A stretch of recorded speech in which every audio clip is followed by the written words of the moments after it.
It's been a decade since that fateful camping trip in the Appalachian wilderness, but the memories still haunt me, as vivid and terrifying as the day they were made. I was 16 at the time, full of teenage bravado and a thirst for adventure. My cousins, Bill and Ramon, were 13 and 10 respectively, and we were all excited about spending more than a week in the great outdoors with their father, Roger. The Appalachian wilderness is a place of breathtaking beauty, with its rolling mountains, dense forests, and crystal-clear streams. As we set out on our journey, the world seemed full of possibility. The weather was perfect. Warm, sunny days gave way to breezy, starlit summer nights. We engaged in all the classic camping activities, fishing in the pristine lakes, hiking through the lush forests, and gathering around the campfire each night to tell ghost stories before turning in. For the first few days, everything was idyllic. We'd wake up with the sun, cook breakfast over the campfire, and then set out to explore the wilderness around us. Roger, an experienced outdoorsman, taught us how to identify animal tracks, which plants were safe to eat, and how to navigate using just the sun and stars. In the evenings, we'd return to camp, tired but happy, to feast on our day's catch and swap stories about our adventures. But on the fourth day, things began to change. Looking back, I can pinpoint the exact moment when our carefree vacation took a turn for the strange and terrifying. It was evening, and we were all gathered around the campfire. The air was filled with the smell of roasting marshmallows and the sound of our laughter. Roger was busy preparing dinner, while we kids were being our usual boisterous selves. I had caught a particularly large brook trout earlier that day, and in a moment of vanity, I decided I wanted a picture to commemorate my achievement. "Hey, Bill," I called out, grabbing my digital camera from my backpack. "Take a picture of me with my fish, will you?" Bill rolled his eyes, but took the camera. I posed at the edge of our campsite, holding up my prize catch, with the dark woods as my backdrop. The flash went off, momentarily illuminating the forest behind me. At the time, I thought nothing of it, but that photo would later reveal something that still sends chills down my spine. As the night wore on, our revelry continued. The radio was playing some classic rock, adding to the festive atmosphere. But around 11 p.m., something strange happened. The music suddenly faltered, dissolving into static. Bill, ever the problem solver, started smacking the radio, trying to get it to work again. But his efforts were in vain. An eerie silence fell over the campsite. It wasn't just the radio, the usual nighttime chorus of frogs and crickets had also gone quiet. The only sound was the occasional crackle of the campfire. The sudden absence of noise was unsettling, to say the least. I felt a shiver run down my spine, and the hairs on the back of my neck stood up. It was as if someone or something was watching us from the darkness beyond our circle of firelight. I glanced at the others, and from their tense postures and darting eyes, I could tell they felt it too. Ramon, being the youngest, was the first to show his fear openly. He scooted closer to Roger, clutching at his father's arm. Roger, trying to maintain a sense of normalcy, forced a cheerful tone as he announced, "Let's eat." We ate in uncomfortable silence, each of us casting nervous glances into the surrounding darkness. As soon as we finished, we retreated to our tents, but sleep was elusive. I lay awake for hours, straining my ears for any sound in the oppressive silence, unable to shake the feeling of being observed. The next morning dawned bright and clear, as if to mock our fears from the night before. Birds were chirping, a gentle breeze rustled the leaves, and it was easy to dismiss the previous night's unease as overactive imaginations fueled by too many ghost stories. After breakfast, we set out on our planned hike. The forest was beautiful in the daylight, sunlight filtering through the canopy to create dapple patterns on the forest floor. We saw deer grazing in clearings and even spotted a black bear in the distance, though it paid us no mind. By late afternoon, we stopped in a clearing to eat lunch. The day had been going so well that I had almost forgotten about the strange events of the night before. Almost. As we sat there, munching on our sandwiches, I felt it again, that creeping sensation of being watched. Goosebumps raised on my arms and the back of my neck, and I noticed the others shifting uncomfortably. Even Roger, usually so unflappable, looked uneasy. Then, as if on cue, the forest fell silent. No bird calls, no rustling leaves, nothing. The silence was as sudden and complete as it had been the night before.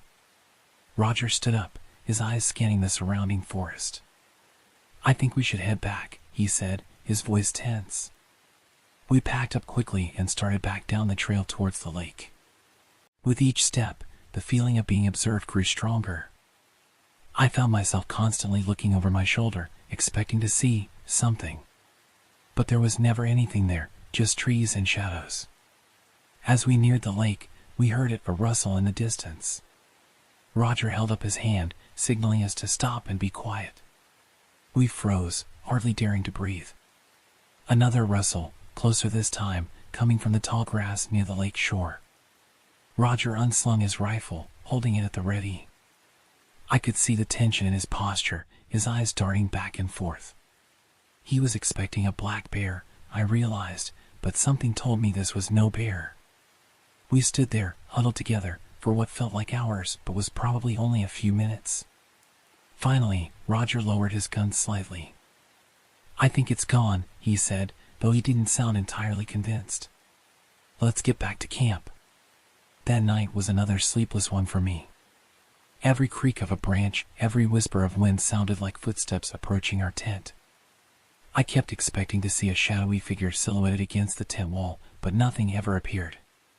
The next day was surprisingly normal. We went fishing in the morning, and I caught another large trout.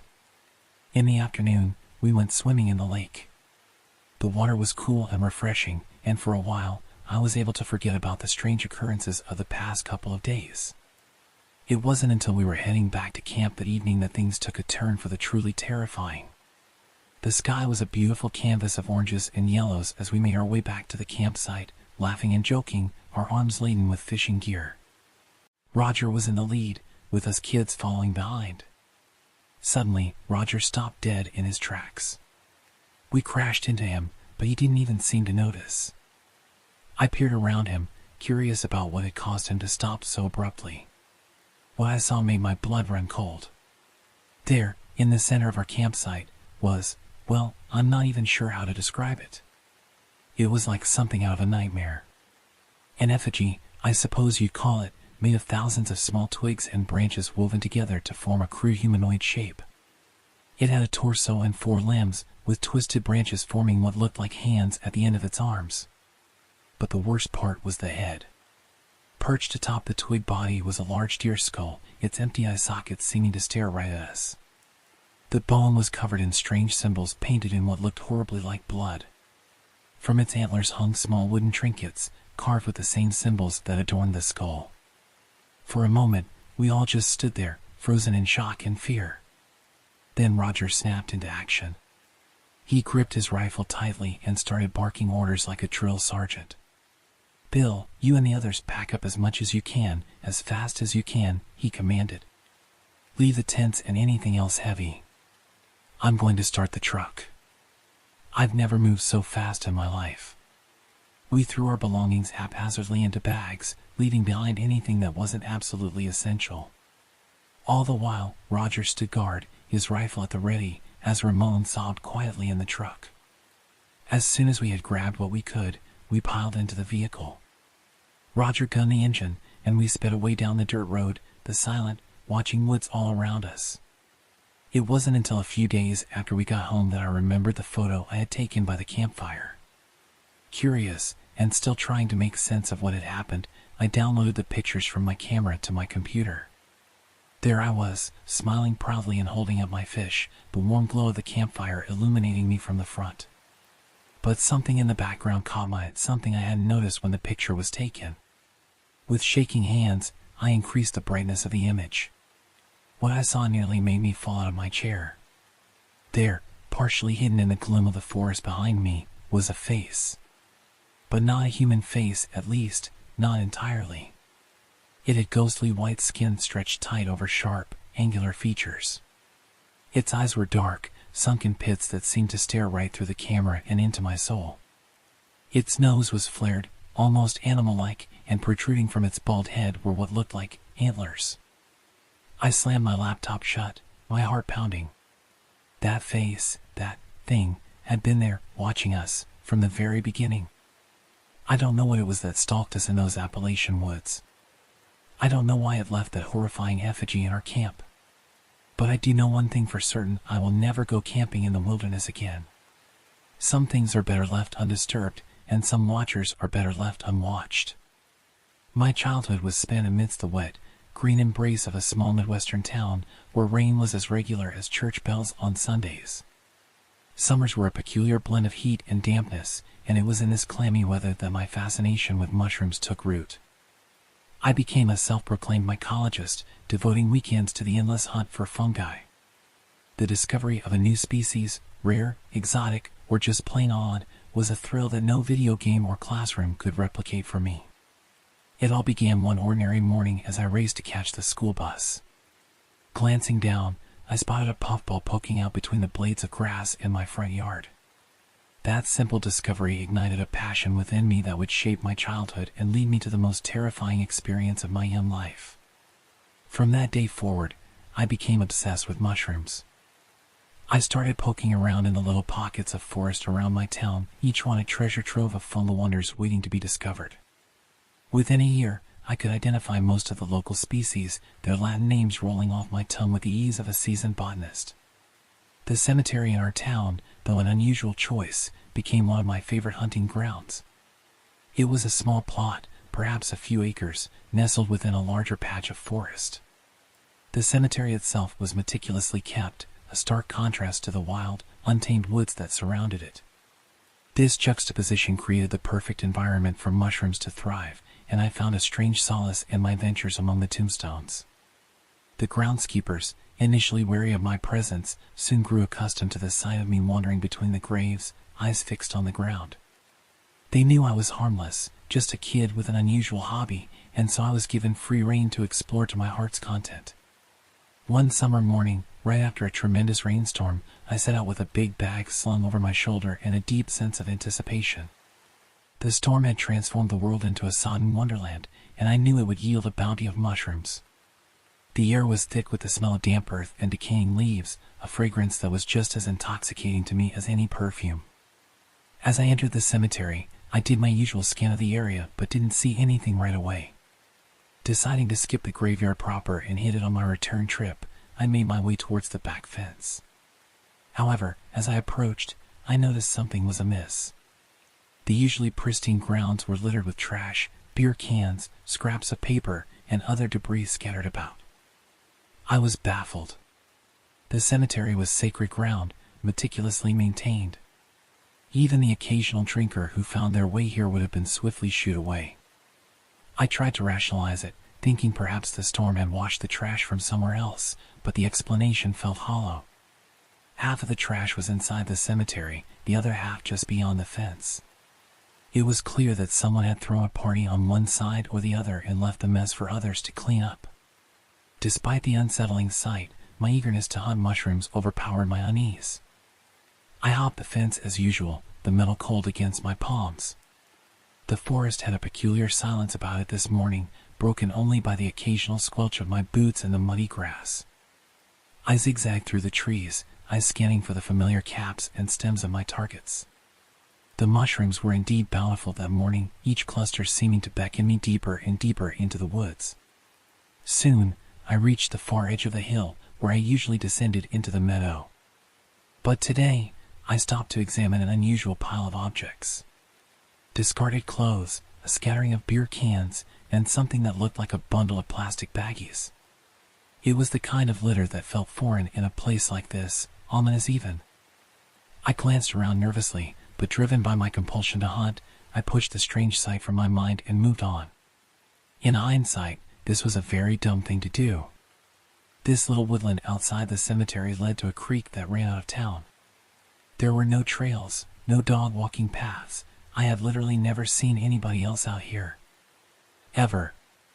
Sudden evidence of somebody drinking beer should have been a massive red flag, but I continued on, blinded by my passion for fungi. The meadows stretched before me, the grass lush and wild. My eyes soon focused on a cluster of big, brown boletes, treasures that I quickly and eagerly began to collect. Time slipped away as I followed the mushrooms deeper and deeper into the meadow, their presence almost hypnotic. My usual sense of direction and caution waned as I became completely immersed in the hunt.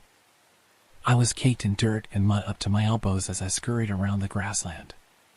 It wasn't until I finally looked up that I realized how far I'd actually wandered. The once familiar terrain had become alien to me. I found myself standing before a charred fire pit, its stones blackened and smeared with remnants of past flames. Scattered around the pit were various items, an empty bag, more beer bottles, and small wooden figurines arranged in an odd pattern. The most unsettling part of it all was the partially burned Ouija board that lay in the center. The outer edges were scorched and curling, but the center, the heart of the board, remained intact. It stared up at me, the planchette resting in its center like a grim invitation. A chill traced up my spine. The mushrooms, though still plentiful, no longer seemed enticing. I recognized at this point that something was seriously off. The remains of that fire pit and the Ouija board felt wrong, like evidence of some kind of crime that I had stumbled upon. My instincts whispered for me to turn back, but the lure of the mushrooms was far too strong. I continued up towards the creek, my eyes darting around nervously. Up ahead, I could see a huge porcini. I wanted to nab it before I turned back for home. When I reached the last slope before the creek, the sight that met me was both horrifying and surreal. A man was standing in the shallow water, washing his face. His clothes were torn and caked in what looked like dry blood. The creek was murky, but the crimson stains were unmistakable. His body was thin and sinewy, covered in prison tattoos that snaked around his limbs like dark veins. He continued to wash himself in the creek, his back to me. He reminded me of the dingy homeless guy from the old Dennis the Menace movie, long stringy hair, grimy, just out of place and strange. I watched him for longer than I should have, caught up in the shock of the moment. I also understood this wasn't the movies. I was a kid, and he was a man. If he decided to hurt me, it would probably happen. Fear coursed through me, my heart pounding in my ears. I froze, unsure whether to call out or just retreat. Before I could react, though, the man turned his head, his eyes catching the glint of the morning sun. Our gazes locked. I saw a spark of wild, frantic rage in his eyes. He almost looked just as surprised to see me as I was to him. It almost made me laugh in the moment, and for one split second, I thought maybe this guy could be normal. This whole exchange could be normal, and perhaps I was off the hook. But that fleeting hope was shattered in an instant. Without a word, he bolted from the water and began to chase me uphill. Panic surged through me as I realized how wrong I was. I dropped my sack of mushrooms, the weight of them no longer registering. I sprinted back uphill toward the cemetery fence, the only sanctuary I could think of. The distance seemed insurmountable. Every breath felt like fire in my lungs. I glanced back, seeing the man's gaunt figure slowly gaining on me. His eyes were wide with fury, his screams raw and primal, echoing through the trees. Why the hell was he screaming? It scared the shit out of me. I actually thought I might pee my pants in the moment. Still, desperation spurred me onward. I hoped to God he wouldn't keep pace up the hill. His howls grew louder, a chilling soundtrack to my desperate flight. His rage was palpable, each scream a reminder of the danger that pursued me. My legs burned, my mind a whirlwind of terror. I pushed harder, my feet barely touching the ground as I reached the top of the hill. I looked over my shoulder and saw my prayers had been answered. He couldn't keep his pace up such a steep incline. I wasted no time and continued to bolt towards the fence. That was the last realistic place where he could catch me. I could see the chain link just beyond the tree branches. With a final burst of energy, I hurled myself over it, my hands scraping against the rough metal. I landed on the other side, heart racing as I looked back. The man was nowhere to be seen. The silence that quickly followed was like nothing I had ever experienced before, true relief. I didn't stop to catch my breath. I jogged through the cemetery, my eyes scanning for any sign of that man, my thoughts a chaotic mess of fear and disbelief. I also kept an eye peeled for a groundskeeper, really anybody I could get the attention of and let them know that I was in danger. But no one came around. Once I reached the other side of the cemetery, I just sprinted for home. When I arrived, breathless and wide-eyed, I told my parents what had just happened. Their faces were pale, but their responses were practical. They called the police, but the search yielded nothing. Shocking, right? The man was never found, and the police could offer me no explanation. They went out there, but the stuff I spoke about was gone. Even my sack of mushrooms. No empty baggies, no beer bottles, nothing.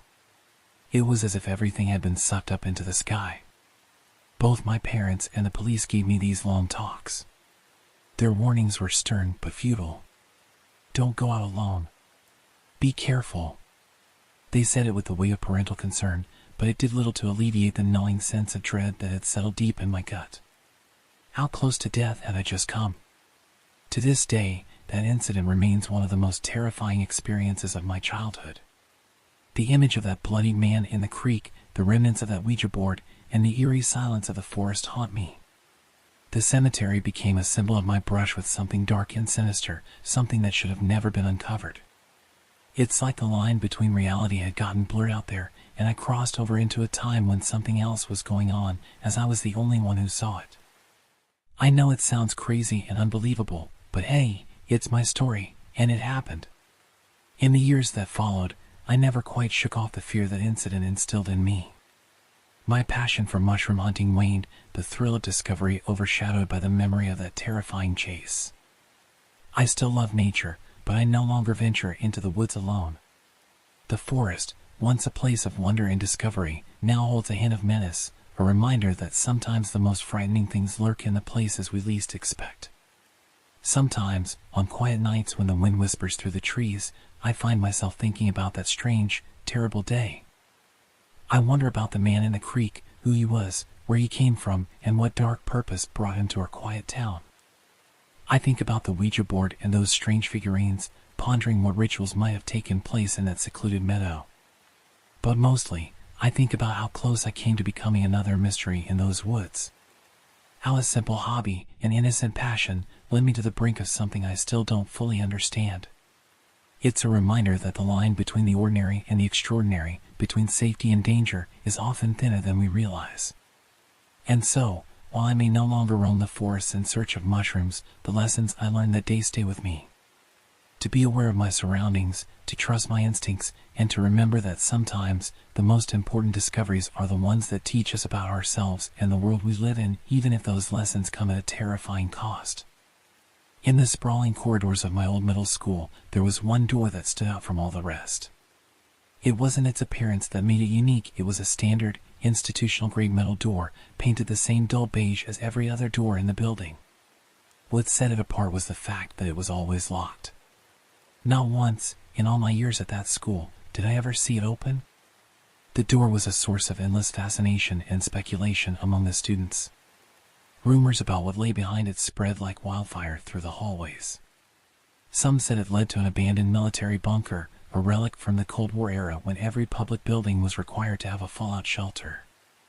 Others whispered about a torture chamber where misbehaving students were sent to face unspeakable punishments. And then there were the more mundane theories, my least favorite being that it was just another janitor's closet, filled with mops and cleaning supplies. But regardless of what we believed was behind it, one thing was certain: whenever I walked past that door, I was overcome by an eerie feeling that I couldn't explain. It was as if the air around it was charged with some kind of invisible energy, making the hairs on the back of my neck stand up. The sensation would come as quickly as it disappeared, leaving me wondering if I had imagined it. As the end of my last year in middle school approached, I had all but forgotten about the mysterious door. The excitement of graduation and the promise of high school had pushed it to the back of my mind. But fate, it seemed, had other plans. It was a Wednesday afternoon, and I was preparing to head home after the final bell. The hallways were a chaos of slamming lockers and chattering students, everyone eager to escape the confines of the school. I was making my way towards the exit when I passed by that familiar door. Something was different this time. The eerie feeling that had always accompanied my encounters with the door was absent. Curious, I turned my eyes towards it, examining it more closely than I ever had before. That's when I saw a slight opening, barely noticeable unless you were looking for it. My heart began to race. After all these years, the door was finally ajar. I glanced around, making sure no one was watching, and then made a split-second decision. I knew my mom wouldn't mind if I wasn't home right after school. I often went to a friend's house to play video games. This was my chance to finally unravel the mystery that had plagued us for so long. I waited until the hallway was clear, then slipped through the opening. The door closed behind me with a soft click, plunging me into total darkness. I fumbled for my phone, cursing under my breath when I saw it was only at 10% battery. Beggars can't be choosers, I thought, as I turned on the flashlight.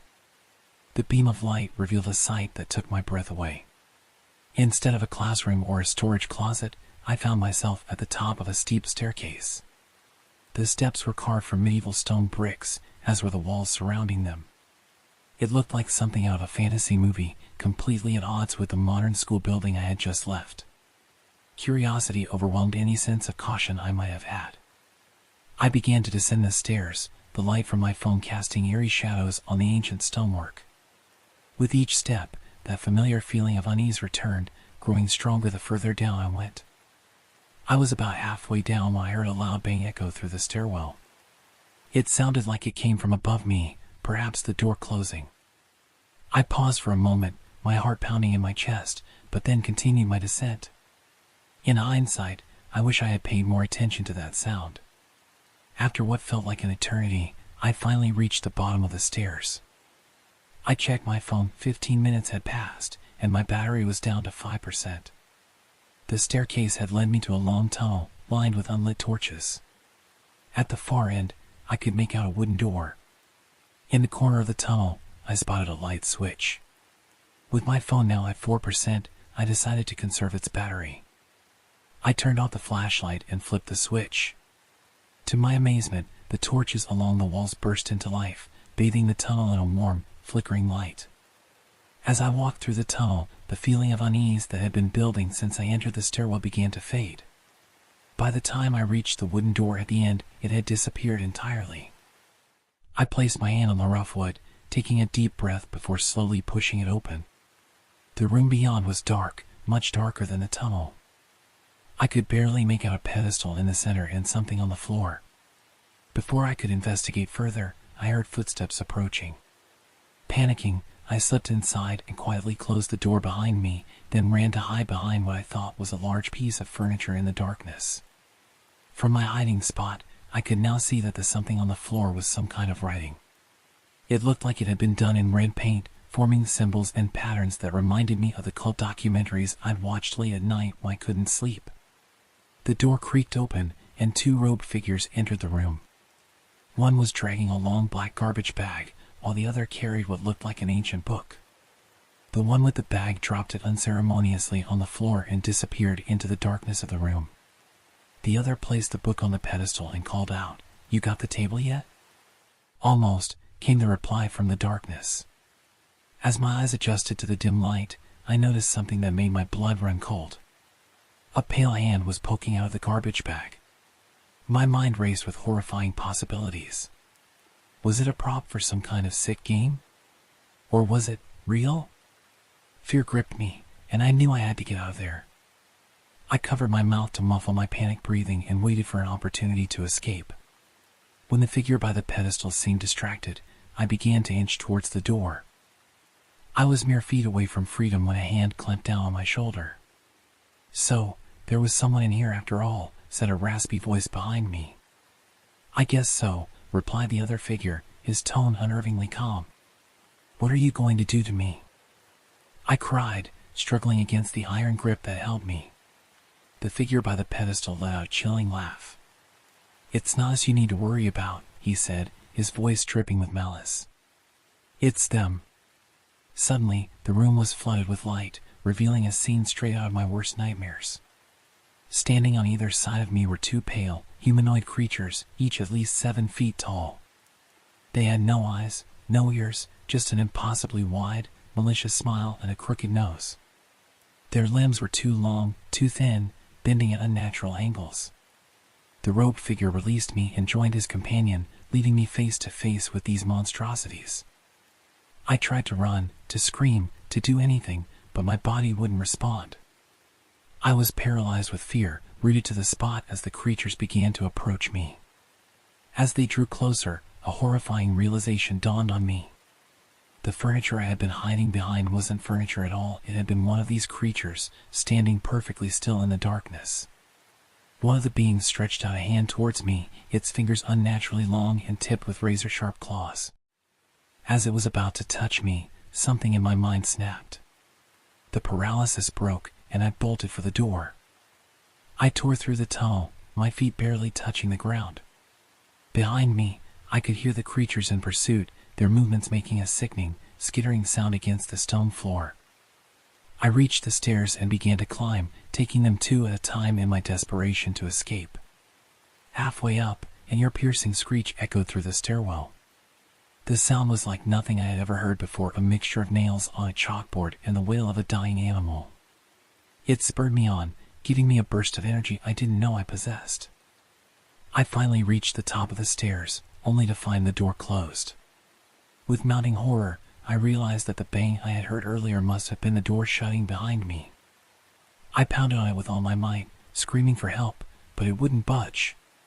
Behind me, I could hear the creatures getting closer, their screeches growing louder. I was trapped, cornered like an animal.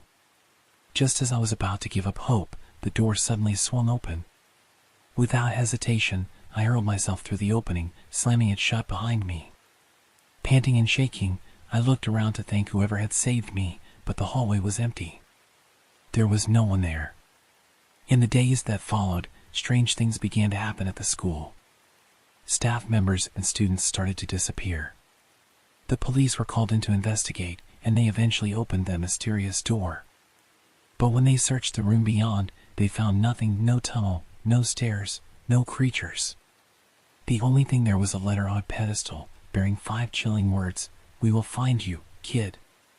Later, it was revealed that the door could only be opened from the outside. This revelation only deepened the mystery of my escape. How had the door opened when there was no one there to open it for me? Years have passed since that day, but the memory of what I saw behind that door has never left me. Lately, I've begun to fear that the creatures have made good on their promise. For the past week, I've been sleeping with a 6-inch knife under my pillow.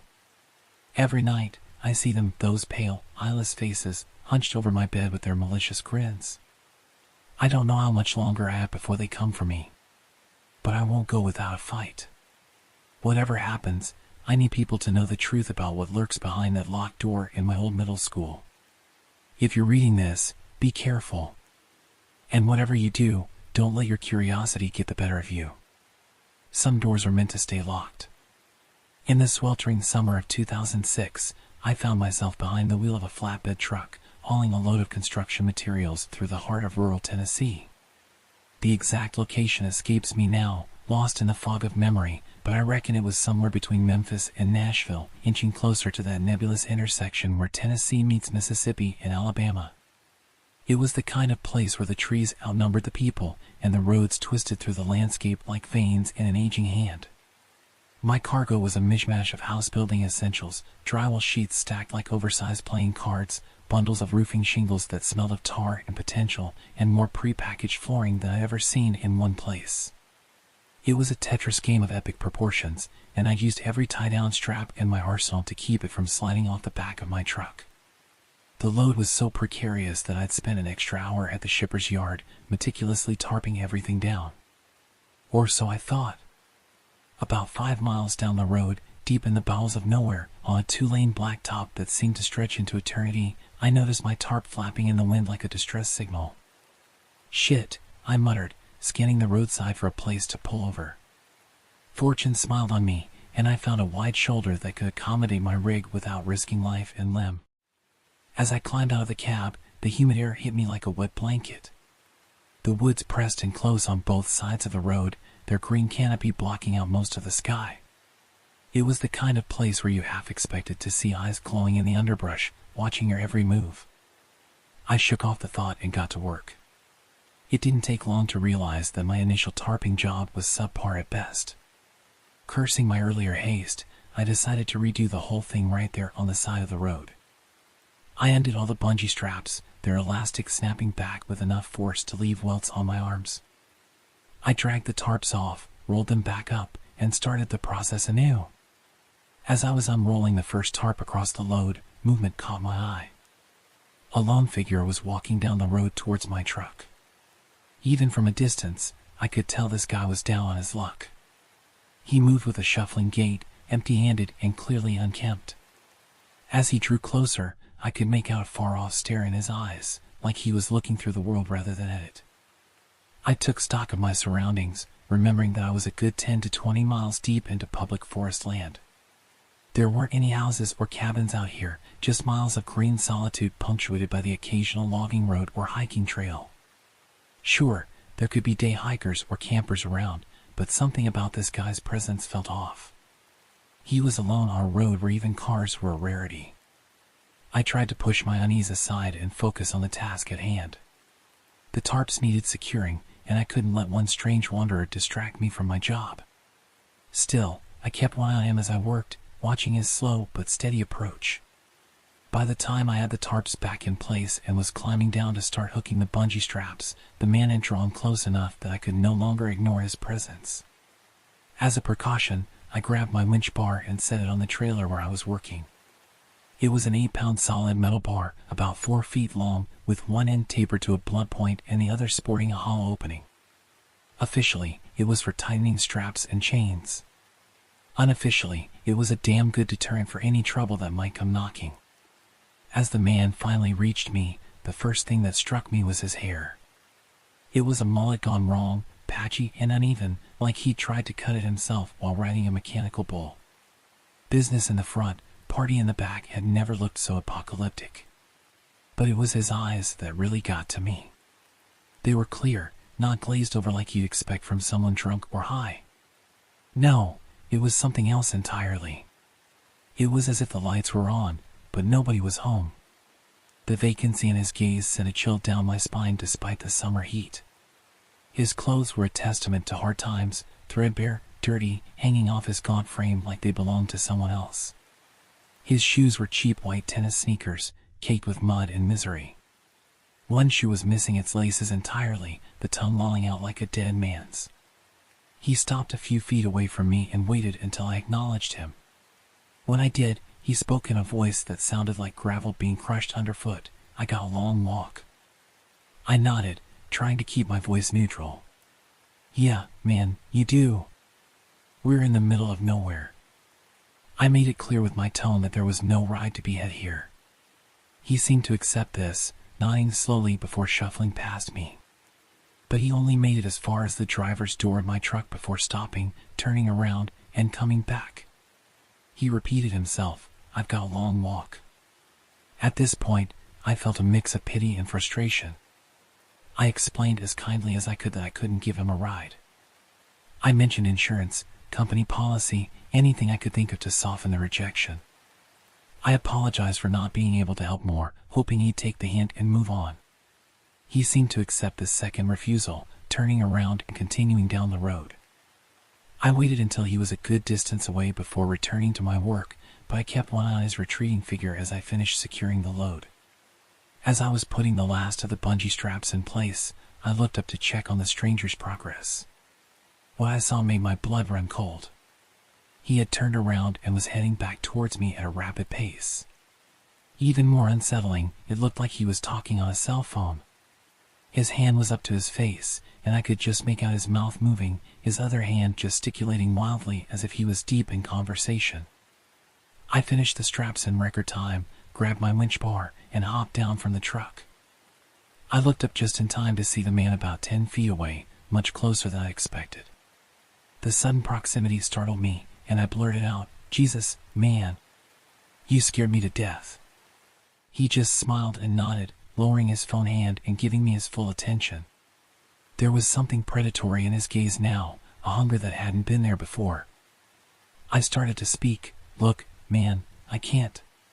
He cut me off. "I know." "Shut up." He chuckled, a sound devoid of any real humor. "The hell did you just say to me?" I growled, my grip tightening on the winch bar. He didn't respond, just took a few confident steps forward. I matched his advance, bringing the winch bar up before me like a medieval knight wielding a sword. He didn't even glance at it, taking one more step forward. Then, without warning, he blew a handful of sand directly into my eyes. The pain was immediate and intense. I was instantly blinded, nearly dropping to my knees from the shock. Through the burning agony, I could hear his shoes scuffling in the dirt around me, circling like a shark that had scented blood in the water. Panic surged through me, and I swung the winch bar wildly, hoping to connect with something, anything. But my desperate swings met only air.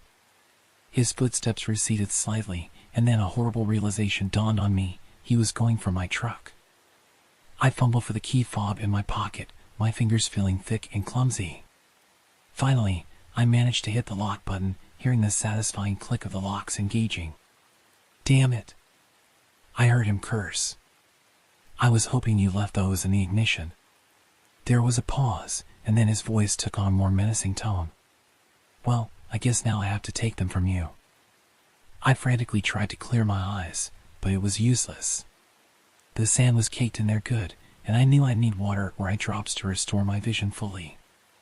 I could see a little out of my right eye, a blurry, tear-streaked view of the world, and I did my best to keep track of my attacker as he stalked around me. He made several lunges for my pocket, his hands roughly patting me down, searching for the keys.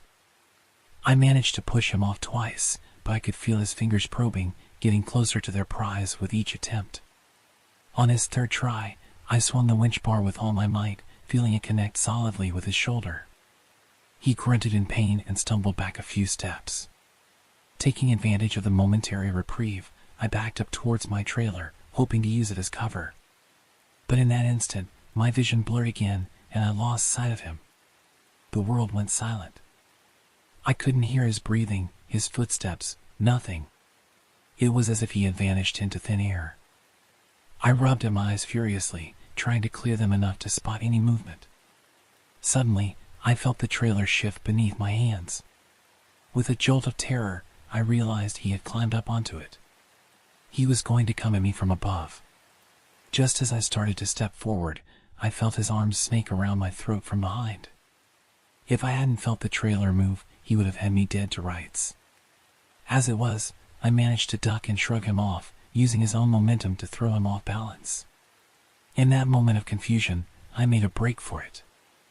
I bolted for the truck, my heart pounding so hard I thought it might burst from my chest. I yanked the door open, hurled myself inside, and slammed it shut behind me, immediately hitting the lock button again for good measure. Safe inside the cab, I set the winch bar on the passenger seat and tried to get my bearings. My eyes were still burning, vision blurry, but I scanned the area for any sign of my attacker. What I saw next was perhaps the most unsettling thing of all. The man was standing about 10 feet from the truck, talking into his hand again.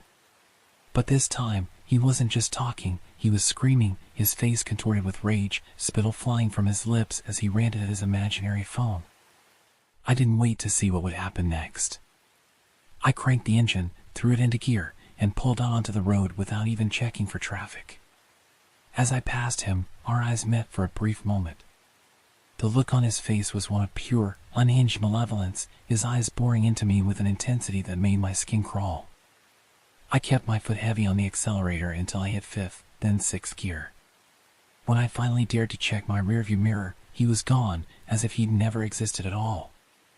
A mile or so down the road, I found a safe place to pull over and properly clean out my eyes.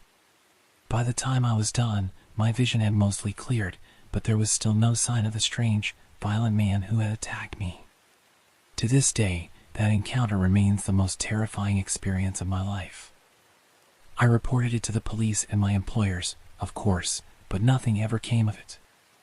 Sometimes, on long hauls through isolated stretches of country, I find myself scanning the roadsides, half expecting to see that crazed figure shambling towards me.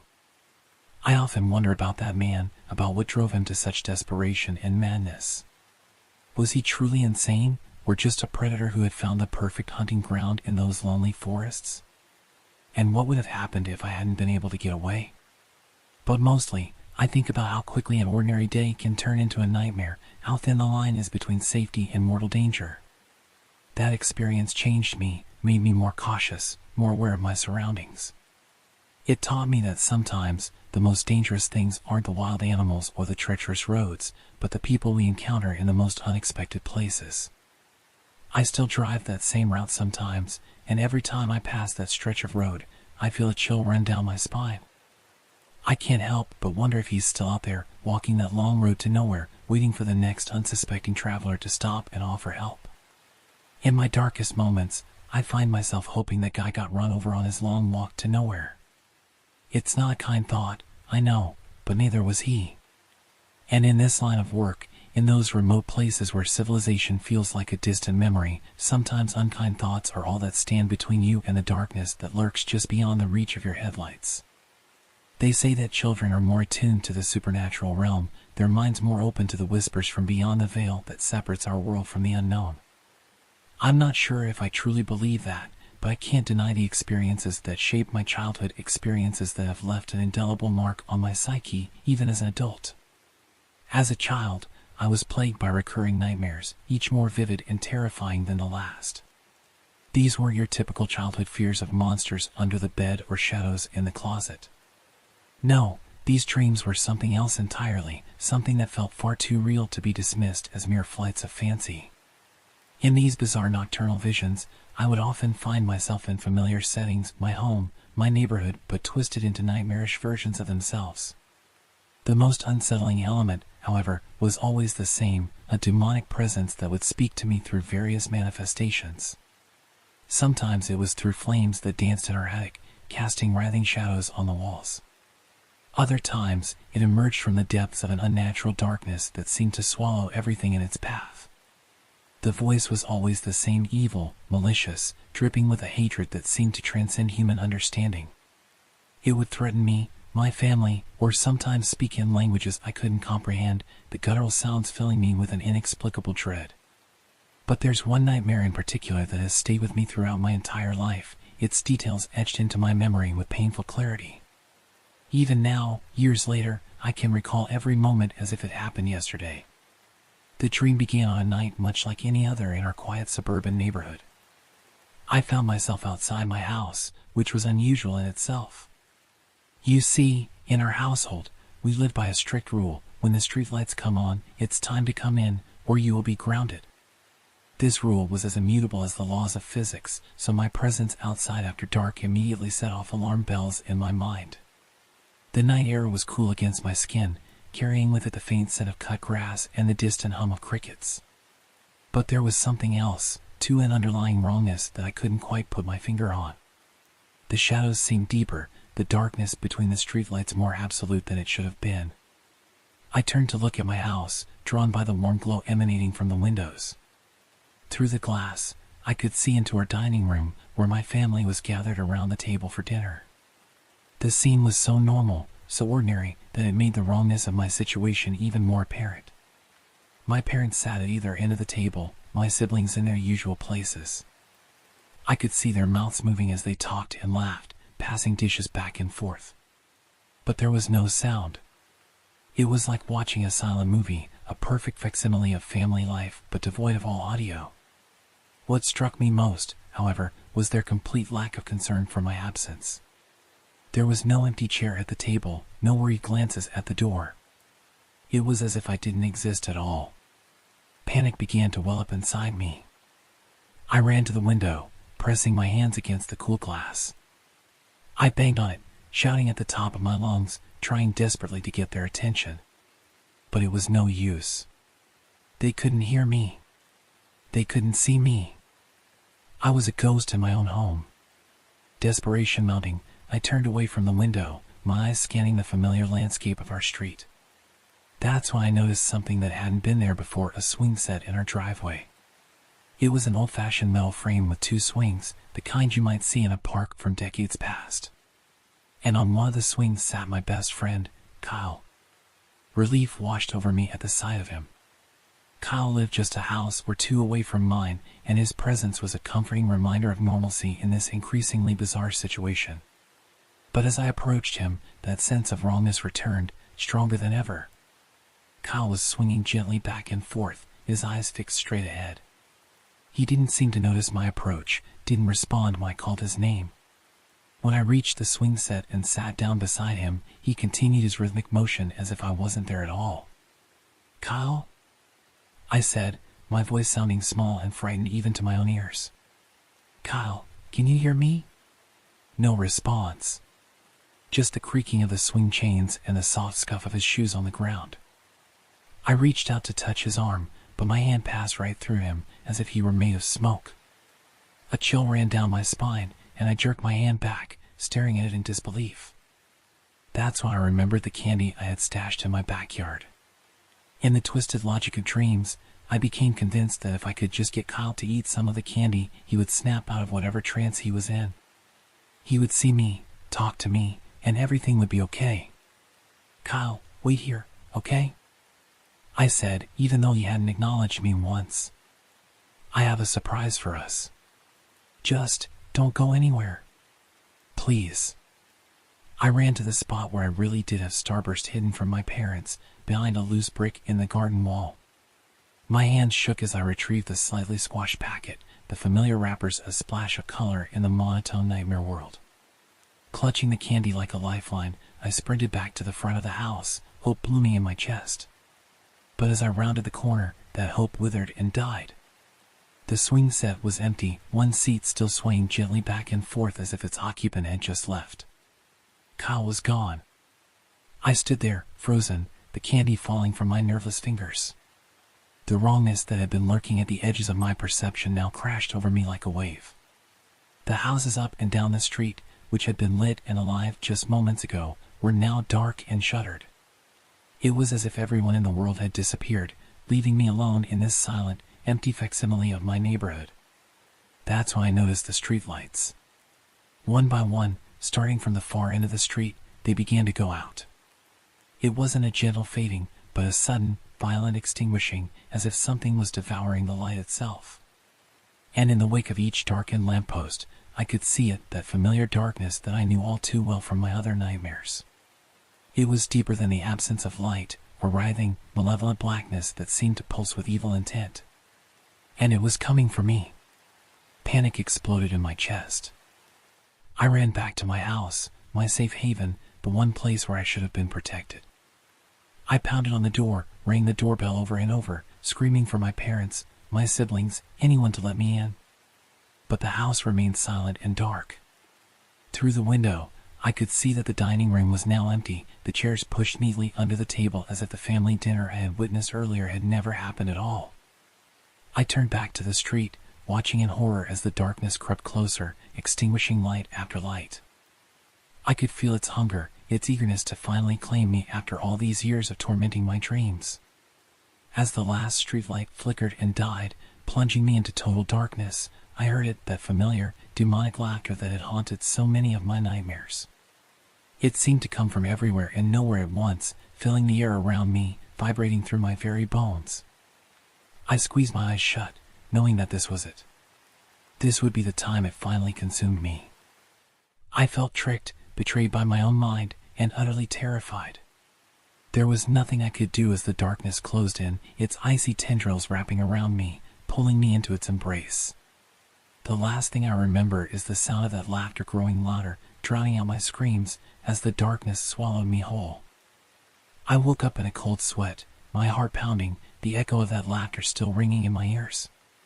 It took me several long moments to realize I was safe in my bed, that it had all been a dream. But had it? That was the last time I ever had a nightmare of that intensity.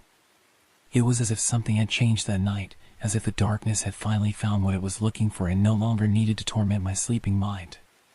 But sometimes, I wonder if it really did find its way in that day. Ever since then, I've been drawn to dark things in a way I can't explain. Occasionally, I'm blindsided by bouts of debilitating depression that seem to come out of nowhere, plunging me into a darkness that feels all too familiar. I know this was a dream, a product of my sleeping mind. But that doesn't make it any less real or true. The fear I felt, the hopelessness, the sense of being utterly alone in a world gone wrong, these were all real. And sometimes, in the darkest hours of the night, when the shadows seem to move of their own accord and the silence feels heavy with unseen presence, I find myself wondering, did I ever really wake up? The vast, unforgiving expanse of Central Australia stretched out before me as I guided my modified truck turn bus through the desert night. The vehicle, a behemoth forged from the broken body of a Mercedes fleet truck, rumbled steadily along the dirt road, its headlights cutting through the darkness like twin beams of hope in a sea of emptiness. I was more than 500 kilometers from the nearest town, truly in the middle of nowhere. But then again, most of Australia is the middle of nowhere. The majority of this enormous continent is uninhabitable, discouraged from even casual travel.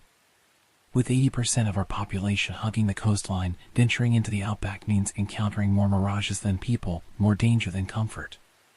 This particular journey was part of a 5-day charter, a mission of mercy and necessity. My cargo? A group of Aboriginal elder women en route to receive vital health checks, pap smears, mammograms, and other essential screenings that were simply unavailable in their remote communities. It's a sad reality that in these isolated areas, even basic medical care can be a luxury. There are doctors, sure, but they're equipped for only the most rudimentary treatments. Women's health? That's a whole different ballgame out here. Earlier that day, we had stopped in a place called Menevi, one of the few population centers close enough to serve these women's irregular needs. It's a small opal mining town in South Australia, a bit ramshackle but a veritable metropolis compared to the villages these women called home. Here, they could shop for clothing, enjoy a decent meal, maybe even indulge in a luxury like coffee, simple pleasures that were rare treats in their daily lives. We left Menevi late, embarking on the 3-hour journey back to our overnight accommodations. The next day, I'd be taking them back to their respective desert communities. This wasn't just a job, it was a lifeline. Without someone willing to drive these folks overnight, they'd be cut off from essential medicine and modern conveniences that most of us take for granted. As we rolled through the night, my passengers quickly succumbed to exhaustion.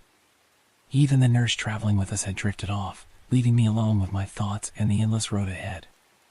Our lodgings for the night were essentially a hostel for desert travelers, cheap, sparse rooms, but a true safe haven in the outback. It even had facilities to gas up the van and check the tires, luxuries not to be underestimated in this unforgiving landscape. So there I was, alone in the cab of this makeshift bus, feeling like a mother duck leading her little ducklings along. My 30 passengers slumbered peacefully in the darkness of the riding pod behind me. The clock on the dashboard read around 9 p.m., and I found myself fighting to stay alert. I cranked up my favorite music, letting it dribble through the speakers around me, anything to keep the van upright and on course. The monotony of the drive was suddenly broken when I spotted a headlight in the distance, coming towards me along the lonely desert road. I dimmed my lights instinctively, a habit born from years of night driving. Sometimes, especially at a distance, high beams can actually obscure what you're trying to see, creating a blinding glare instead of illumination. As I drove down into a slight dip of a dry creek bed, I found myself expecting to see a car with only one headlight any moment. It's not unusual to encounter vehicles with burned-out lights out here, where maintenance can be a luxury. I don't know why I was so certain it had only one light, but that thought was firmly planted in my mind. Emerging from the dip, I flicked my spotlights and high beams back on, ready to greet the oncoming vehicle. But there was nothing. No car, no bike, not even a stray kangaroo. Just empty dirt roads stretching to the horizon. I scanned the area carefully. There was no dust in the air, no sign of a vehicle having passed or turned off. I could see a good distance in every direction, and I was very clearly alone. That's when the first chill ran down my spine. My skin went slick with cold sweat as I realized that whatever I had seen no longer existed. It dawned on me why I had thought it was a car with one light. The apparition had been almost impossible to quantify. My brain, desperate to make sense of the inexplicable, had latched onto the most logical explanation. But logic had no place here, not in this vast, ancient desert under the indifferent stars. I kept the bright lights on, my knuckles white on the steering wheel as I pressed on. For the next hour, the road remained empty, devoid of any other signs of life or light. I debated waking someone, the nurse, perhaps, but what would I say? I saw a light that wasn't there. It sounded crazy even in my own head. So I let them sleep, carrying the weight of my unease alone. Just as I was starting to convince myself that fatigue had played tricks on my eyes, we went through another dip in the highway. As we emerged, my blood turned to ice in my veins. There, barely 100 yards away, was a raging globe of light barreling right at the side of the bus. It was coming straight for my door, moving so fast that I instinctively braced for impact, certain we were about to be sent sliding across the road in a tangle of metal and screams. But the collision never came. The glow came within inches of the bus, so close I swear I could feel its heat through the glass, and then simply winked out. One moment it was there, filling my vision with its otherworldly radiance, and the next it had disappeared into nothing, just like before. The silence that followed was deafening, broken only by the sound of my own ragged breathing and the steady rumble of the engine. I gripped the wheel with every ounce of strength I possessed, forcing myself to press on through the dark. My mind raced, trying to rationalize what I had seen, but every explanation fell short. This was something beyond my understanding, beyond the realm of the normal world I thought I knew. When we finally arrived at the hostel, I was a bundle of frayed nerves barely held together. Before letting the passengers disembark, I swallowed my pride and asked if any of them had seen any lights. Their confused responses, "What light?" only confirmed my growing unease. Briefly, haltingly, I explained what I had witnessed. The reaction was immediate and unsettling. The women fell silent, exchanging loaded glances that spoke volumes in their wordlessness.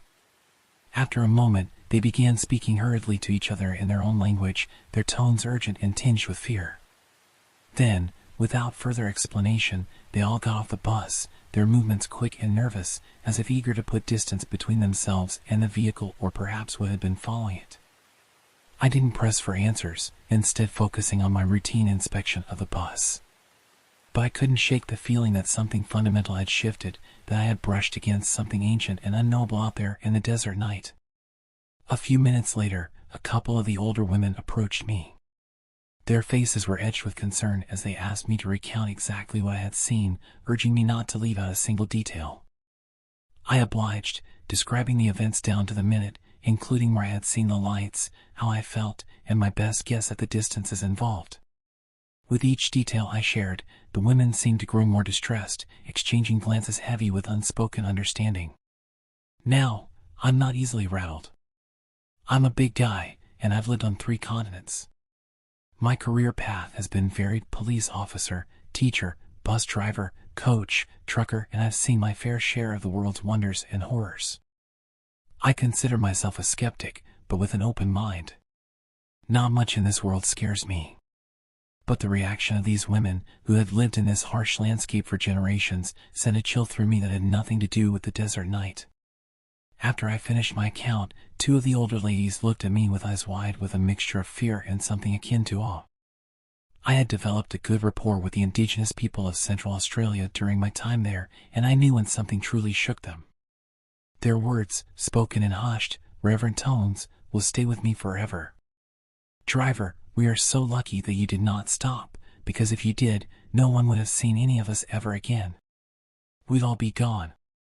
When I pressed for an explanation, they just shook their heads, refusing to elaborate.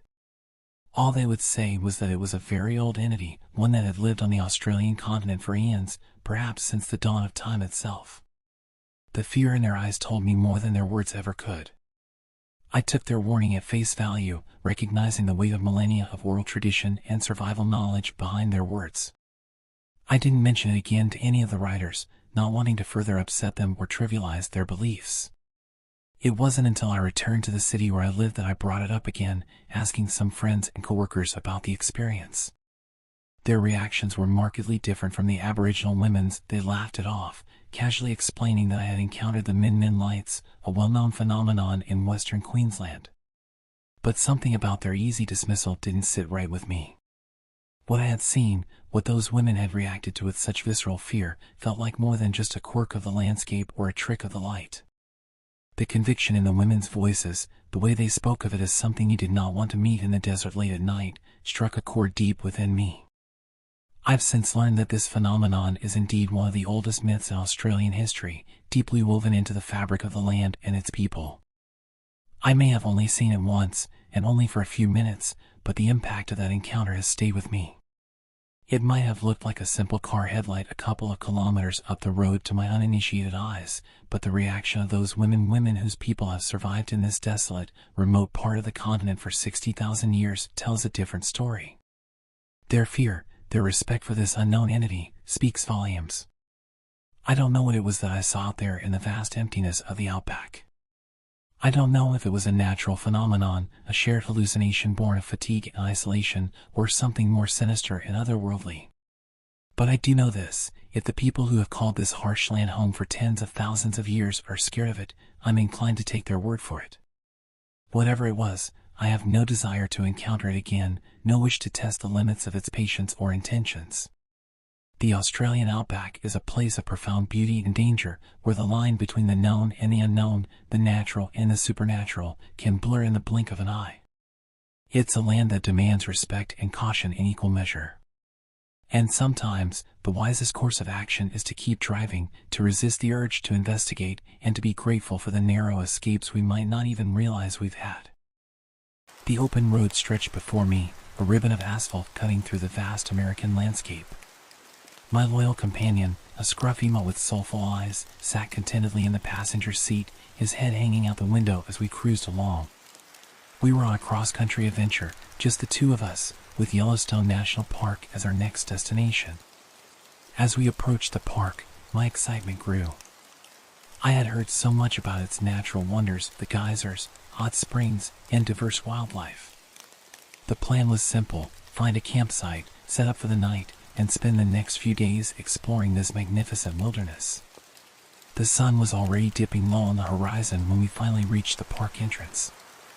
After paying the entry fee and receiving a map from the ranger, I drove towards the first campground on my list.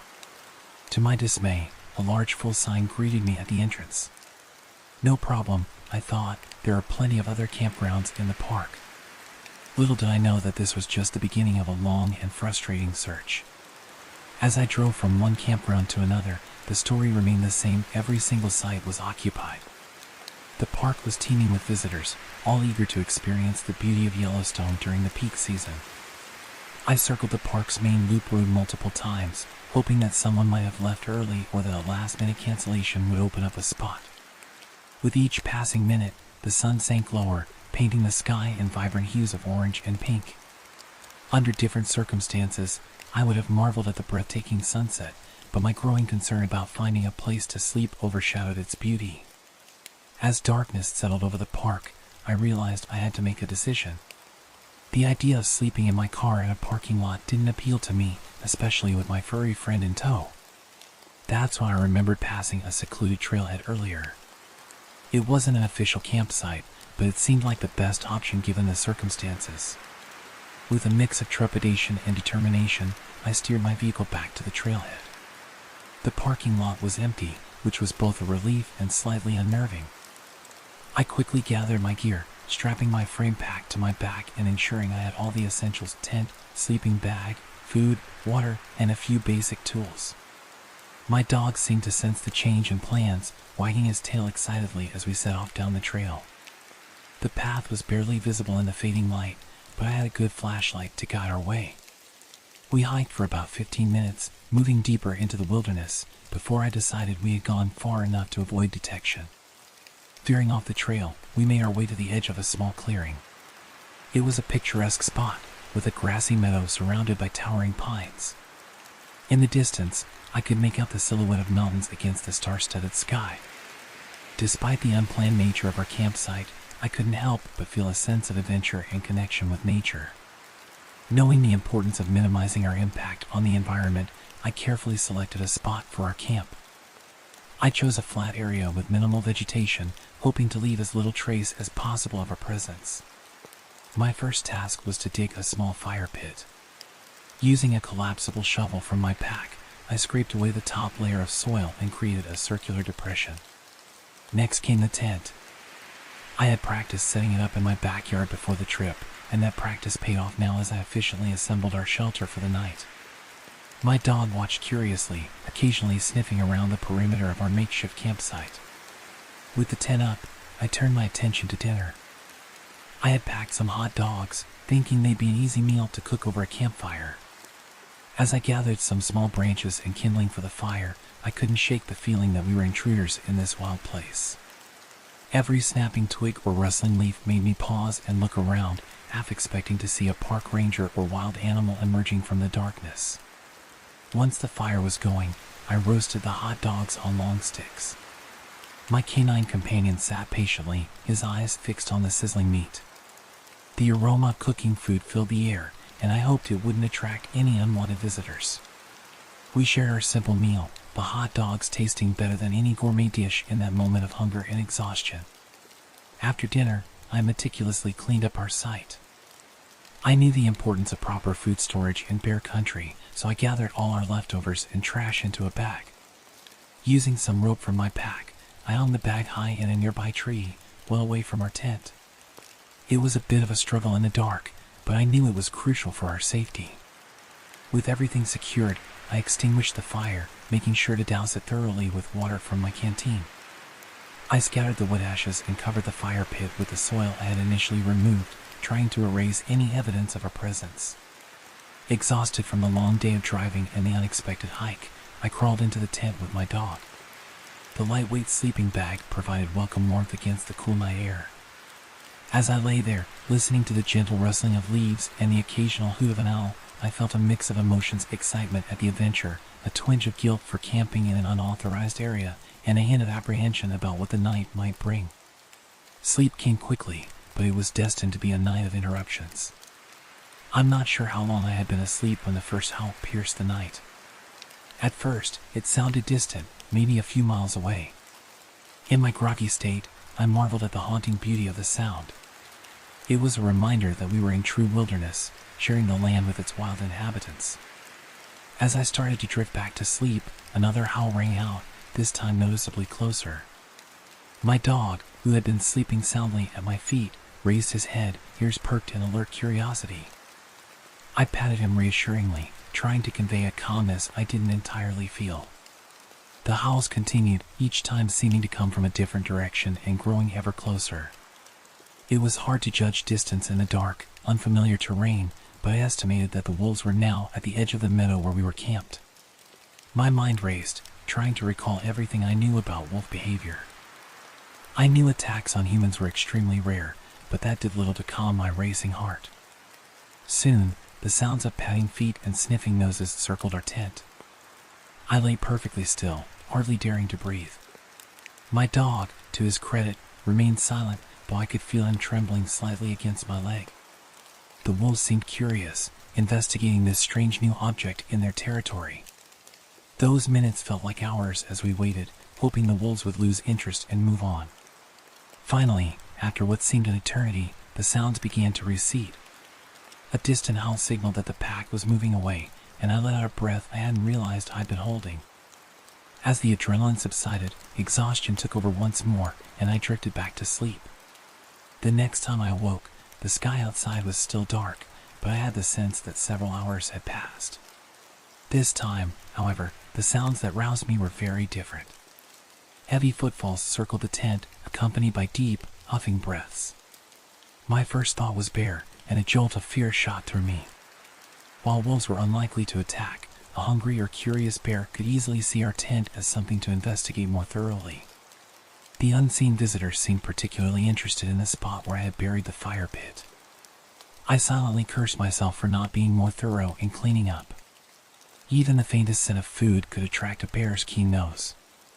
After nosing around the fire pit area, the bear turned its attention to our tent. Each lumbering step it took sent vibrations through the ground, emphasizing its massive size. As it circled closer, I knew I had to do something to deter it without provoking an attack.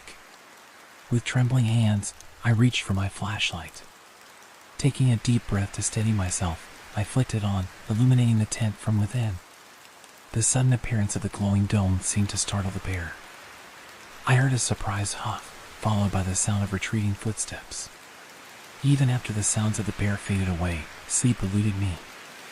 Every rustle of leaves or snap of a twig brought me to full alert.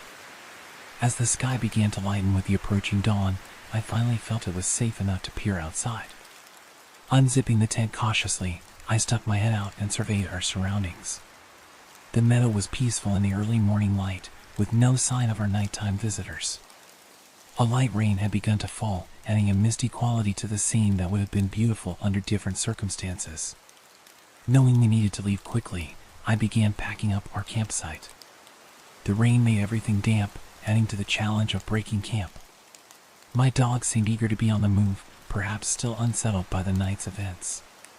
We hiked back to the trailhead in record time, my pace quickened by the desire to return to the relative safety of populated areas. As we drove away from the parking lot, I felt a mixture of relief and lingering excitement from our wilderness encounter. Luck was finally on our side as we found a campground with a vacancy that morning. As I was setting up my damp tent to dry, a park ranger approached, clipboard in hand. He asked about my previous night's accommodation, mentioning they had a record of my entry but no registered campsite. In a moment of panic, I lied, claiming I had slept in my truck in a parking lot. The ranger seemed skeptical but didn't press the issue, simply reminding me of the park's camping regulations and moving on. I felt a twinge of guilt for the deception but was relieved to avoid any potential fines or reprimands. The rest of our time in Yellowstone was, thankfully, far less eventful. We spent our days exploring the park's famous attractions, watching Old Faithful erupt, marveling at the colorful hot springs, and observing herds of bison from a safe distance. Each night, I made sure we were safely checked into an official campsite well before dark. As our time in the park came to an end, we hit the road again, heading west towards Portland, Oregon.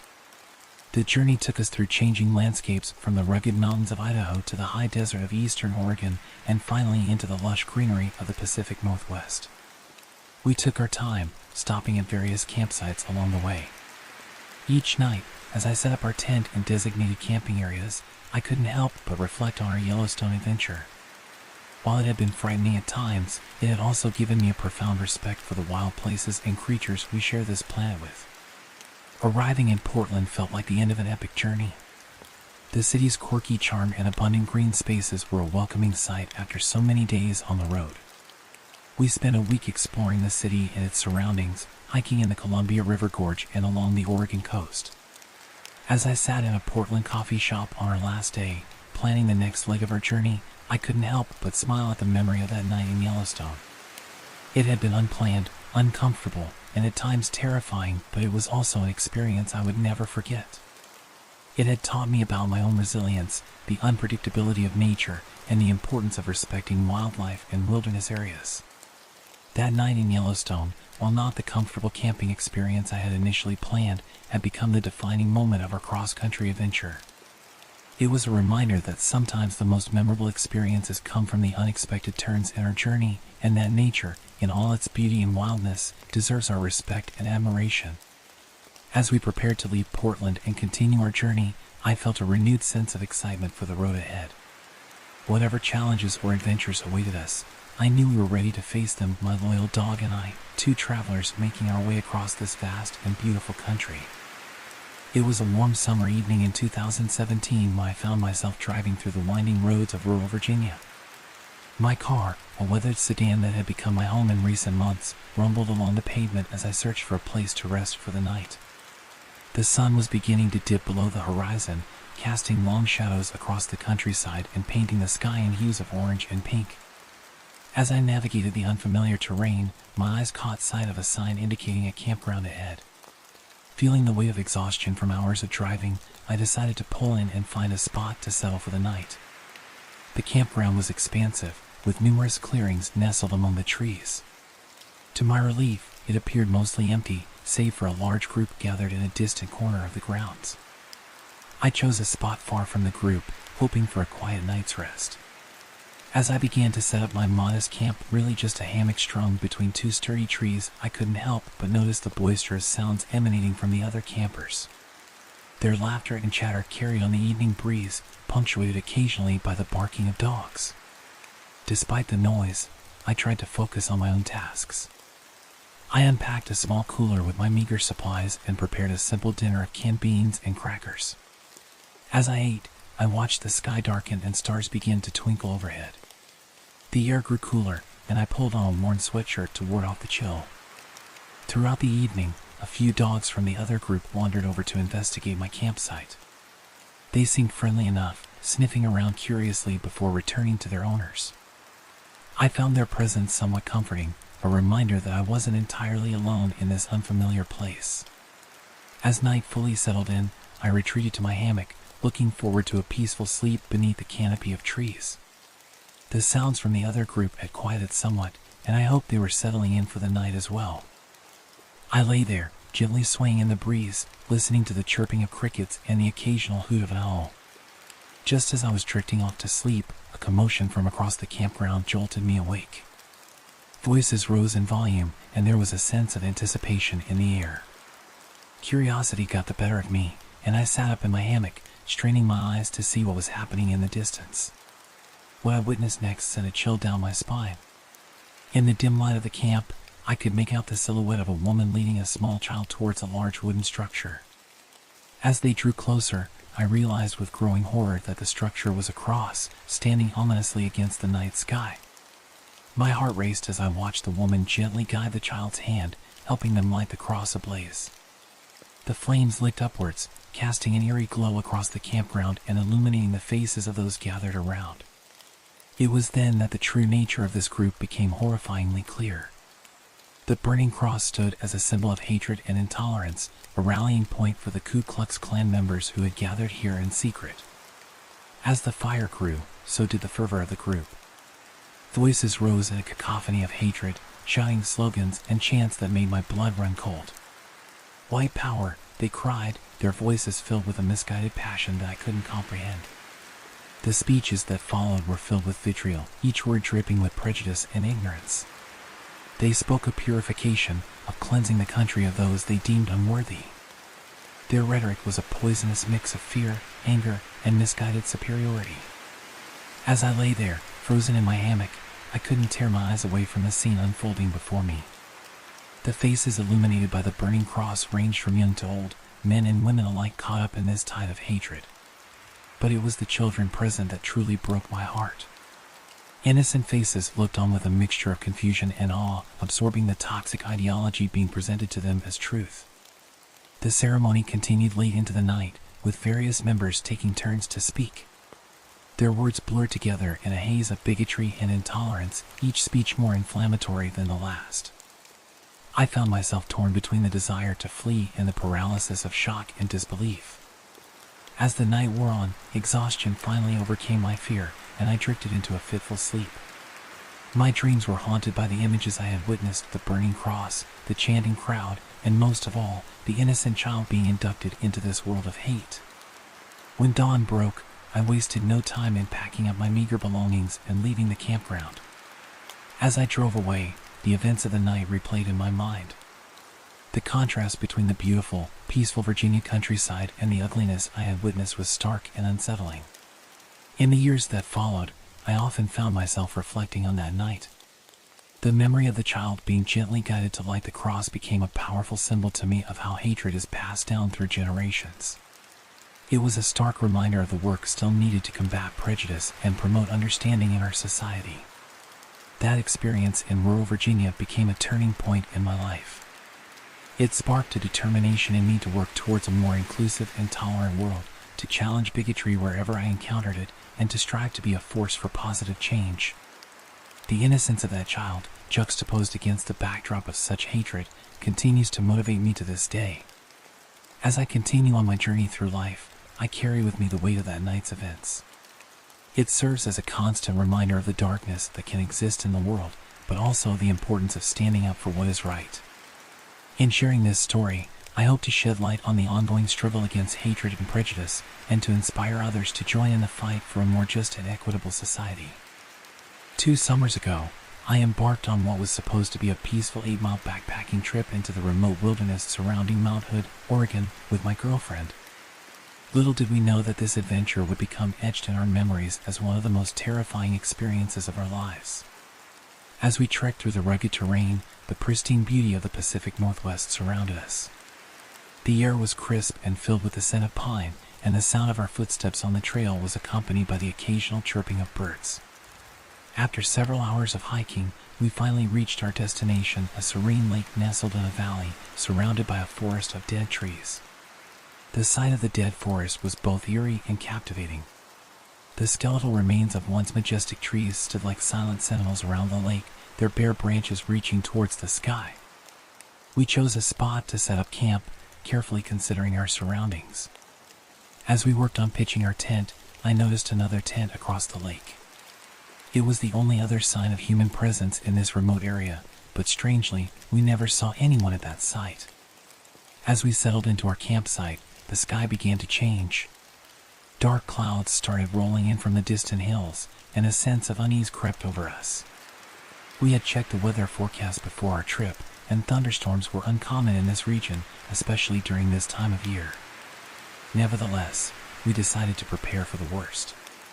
We worked quickly to secure our tent, driving the stakes deep into the ground and double-checking all the guidelines. I dug a small trench around the perimeter of our tent to divert any potential rainwater. All the while, we kept glancing nervously at the dead trees surrounding us. Their dry, brittle branches looked like they could snap at any moment in strong winds. As we finished our preparations, the wind began to pick up, whistling through the bare branches of the dead forest. The temperature dropped noticeably, and the atmosphere grew heavy with the promise of rain. We gathered our belongings and huddled inside our tent, hoping it would provide adequate shelter from the impending storm. The rain started as a light patter on the tent fabric, but quickly intensified into a torrential downpour. Lightning flashed in the distance, followed by the ominous rumble of thunder that seemed to shake the very ground beneath us. The storm had arrived in full force, and we were trapped in its midst. Inside our tent, we held onto each other, our hearts pounding in sync with the thunderclaps. The wind howled mercilessly, and we could hear the creaking and groaning of the dead trees all around us. Every few minutes, a loud crack would pierce through the cacophony of the storm, the sound of branches snapping under the force of the wind. As night fell, the storm showed no signs of abating. The darkness outside was periodically illuminated by brilliant flashes of lightning, casting eerie shadows of the skeletal trees on our tent walls. Each flash was followed by a deafening boom of thunder that made us flinch involuntarily. Throughout this ordeal, a nagging thought kept returning to my mind: the other campsite across the lake. We hadn't seen anyone there all day, and even now, in the midst of this ferocious storm, there was no sign of activity. No flashlights, no voices calling out, nothing. It was as if the other tent had been abandoned long ago. Hours passed, feeling like an eternity. The relentless assault of wind and rain on our tent, combined with the constant fear of a falling tree, made sleep impossible. We lay awake, alert to every sound, every gust of wind that threatened to tear our shelter apart. Eventually, exhaustion began to overtake us, and we drifted into a fitful sleep as the storm gradually began to subside. However, our night of terror was far from over. I'm not sure how long we had been asleep when I was jolted awake by a strange sensation. It took me a moment to realize what had woken me. A beam of light was moving across the fabric of our tent. My heart leaped into my throat as I recognized the distinctive pattern of a flashlight beam. Someone was outside our tent, in the middle of the night, in this remote wilderness. I lay perfectly still, hardly daring to breathe, as the light moved slowly around our tent. My girlfriend stirred beside me, and I gently squeezed her hand, silently willing her to remain quiet. The beam of light paused at the entrance of our tent, and I could see the faint silhouette of a figure through the fabric. In that moment, a primal fear took over. I shouted out, my voice hoarse and trembling, "Who's there?" The reaction was immediate. The light vanished, plunging us back into darkness. We heard the sound of rapid footsteps crunching on wet leaves, growing fainter as whoever it was retreated into the night. For the rest of the night, we remained awake, huddled together in our sleeping bags, straining our ears for any sound of the mysterious visitor's return. Every rustle of leaves, every snap of a twig in the forest around us sent a fresh wave of fear through our bodies. The night seemed to stretch on endlessly, each minute feeling like an hour. As the first light of dawn began to filter through the trees, we cautiously emerged from our tent. The aftermath of the storm was evident all around us. Broken branches littered the ground, and several of the dead trees had toppled over, their decaying roots unable to withstand the force of the wind. With trepidation, I turned my gaze towards the other campsite across the lake. In the gray light of early morning, it looked completely deserted. The tent was still there, but there was no sign of life, no movement, no smoke from a morning campfire, nothing.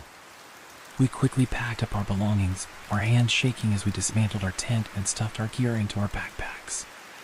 Neither of us spoke much. The events of the night had left us shaken and eager to return to civilization.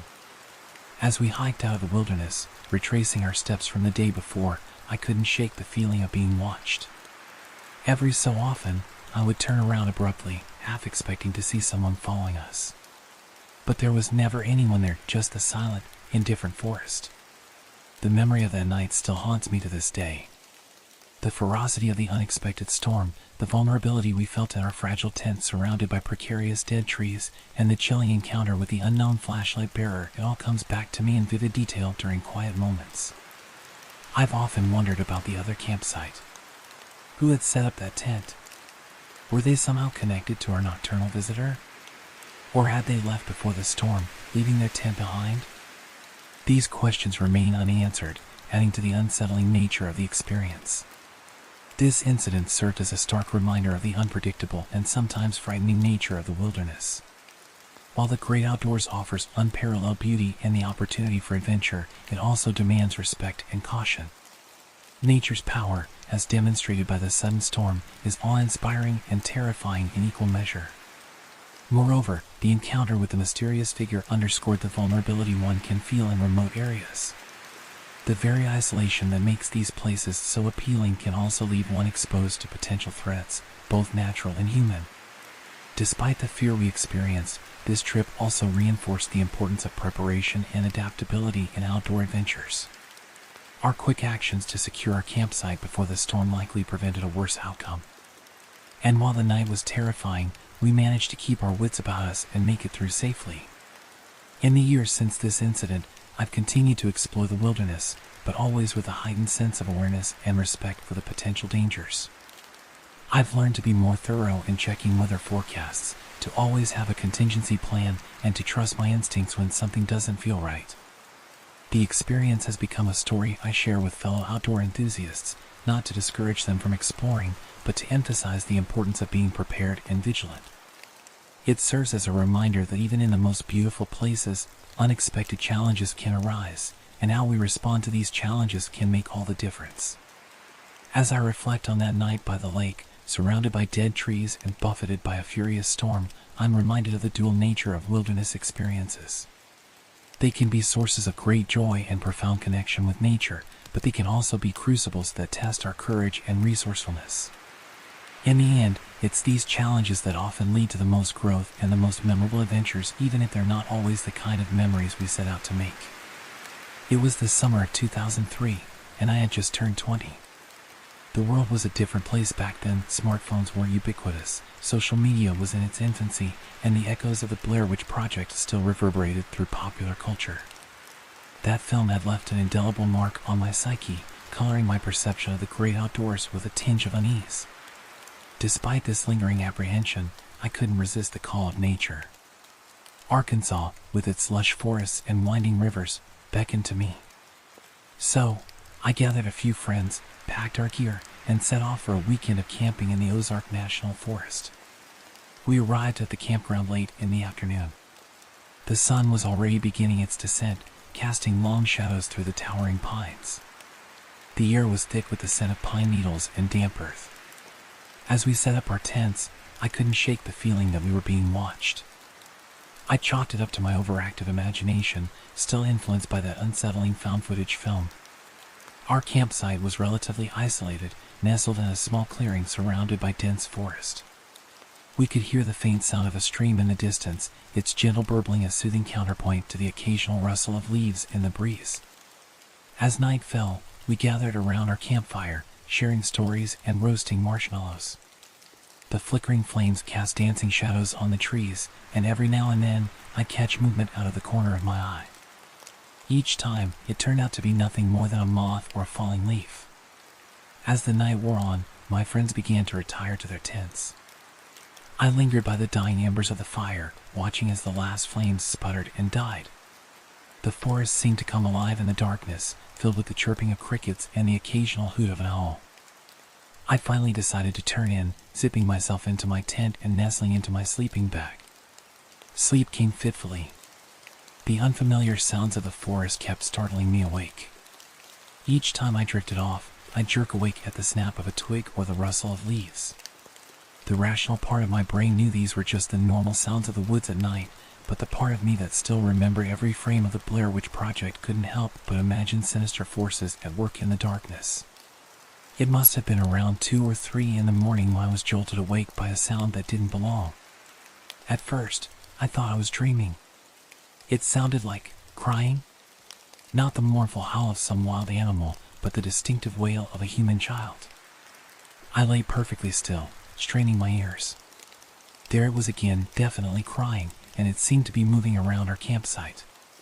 My heart was pounding so hard I could hear the blood rushing in my ears. This couldn't be real. It had to be some kind of bizarre prank or a vivid nightmare. I pinched myself hard, hoping to wake up. The pain was sharp and real, and the crying continued. Then I heard something that made my blood run cold. Small hands were patting against the side of my tent, accompanied by sniffling and what sounded like a child trying to form words. My mind raced through possibilities, each more terrifying than the last. Was this some kind of supernatural entity, luring us out of the safety of our tents? Was it a lost child, somehow wandering alone in the wilderness in the middle of the night? Or was it something even worse, a trap set by someone with malicious intent? I don't know how long I lay there, paralyzed with indecision. The crying continued, punctuated by the sound of small feet shuffling around the campsite. I could hear my friends stirring in their tents, whispering urgently to each other. Finally, I knew I had to do something. Whatever was out there, I couldn't just ignore it. With trembling hands, I unzipped my tent, my imagination conjuring all manner of horrors that might be waiting for me. The beam of my flashlight cut through the darkness, and there, standing not 3 feet from my tent, was a small child. He couldn't have been more than 2 or 3 years old, wearing nothing but a diaper. His face was streaked with tears and dirt, his little chest heaving with sobs. For a moment, I just stared, my mind struggling to process what I was seeing. This was simultaneously better and worse than anything I had imagined. There was no supernatural monster, no sinister trap, just a lost, frightened toddler. But the reality of the situation quickly set in, bringing with it a whole new set of fears and questions. How had this child gotten here? Where were his parents? And what on earth was I supposed to do now? I stepped out of the tent, my friends emerging from theirs as well. We all stood there, a group of bewildered 20-somethings facing a situation none of us were prepared for. The child looked up at us with wide, tear-filled eyes, his lower lip trembling. Instinctively, I knelt down to his level, speaking in what I hoped was a soothing tone. "Hey there, little guy. Are you lost?" The child nodded, fresh tears spilling down his cheeks. Without thinking, I opened my arms, and he ran into them, clinging to me like a lifeline. As I stood up, holding the child, the full weight of our predicament hit me. We were miles from the nearest town, in a campground with no cell phone reception. The ranger station was closed for the night. We had no way to contact authorities, and even if we did, how would we explain our situation? My friends and I huddled together, speaking in hushed tones to avoid frightening the child further. We debated our options, each seeming more problematic than the last. We couldn't go door to door in the campground, most of the other campers were likely asleep, and the idea of strangers approaching tents in the middle of the night with a child that wasn't there seemed like a recipe for disaster. We finally decided that calling the police was our safest bet. One of us would have to hike to the ranger station and use the emergency phone there. It wasn't an ideal solution, but it seemed like the most responsible course of action. Just as we were deciding who would make the trek, we heard footsteps on the trail leading to our campsite. A figure emerged from the darkness, a woman, looking disheveled and frantic. The moment she saw us, relief flooded her features. "Oh, thank goodness," she exclaimed, rushing towards us. "How did you get out, sweetie?" The child in my arms immediately perked up, calling out, "Mama." He squirmed in my grasp, reaching for the woman. I hesitated for a moment, a part of me reluctant to hand over the child without some kind of explanation or verification. But the woman's relief seemed genuine, and the child's reaction left little doubt that this was indeed his mother. As I passed the toddler to her, she smiled at us tiredly. "Thank you so much," she said, her tone surprisingly calm given the circumstances. "He's been figuring out how to unzip the tent. I thought I had it secured, but..." She trailed off, shrugging as if to say, "Kids, what can you do?" And then, as abruptly as they had entered our night, the woman and child were gone, heading back down the trail towards their own campsite. We stood there in stunned silence for a few moments, trying to process what had just happened.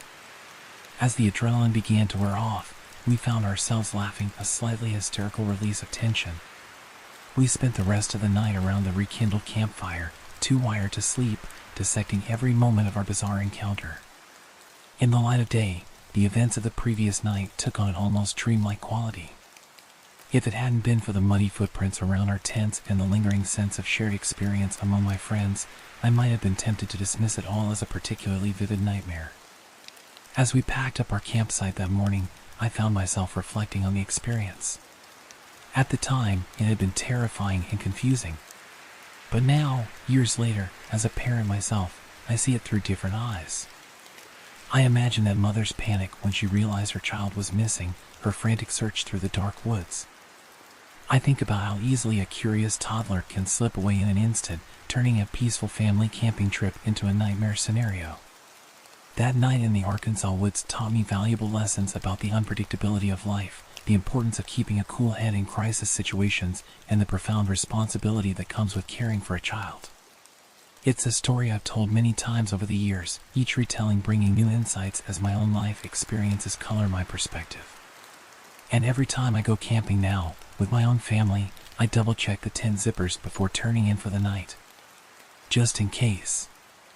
It was a crisp autumn evening when my wife and I decided to embark on a camping trip, seeking respite from our hectic urban lives. We had been planning this getaway for weeks, carefully selecting a remote location nestled deep within the heart of the national forest. The drive to our chosen campsite was long but scenic, winding through dense woods and alongside babbling streams. As we arrived at our destination, the sun was already beginning to dip below the horizon, casting long shadows across the forest floor. We quickly set about pitching our tent, a sturdy four-season model we had invested in for occasions just like this. The air was filled with the earthy scent of pine needles and damp soil, a refreshing change from the city's pollution. Once our temporary home was erected, we gathered firewood and kindling from the surrounding area, being careful to only collect fallen branches as per the park regulations.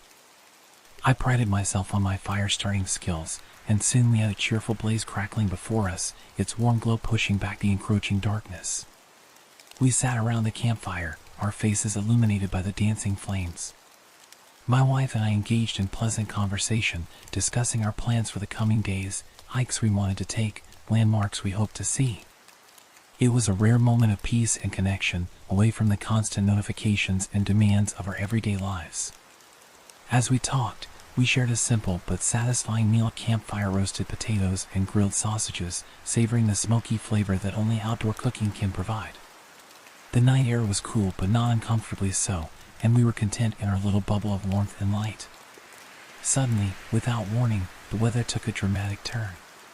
The skies opened up, and rain began to pour down with an intensity that caught us both off guard. We scrambled to save our food and supplies, quickly retreating to the safety of our tent.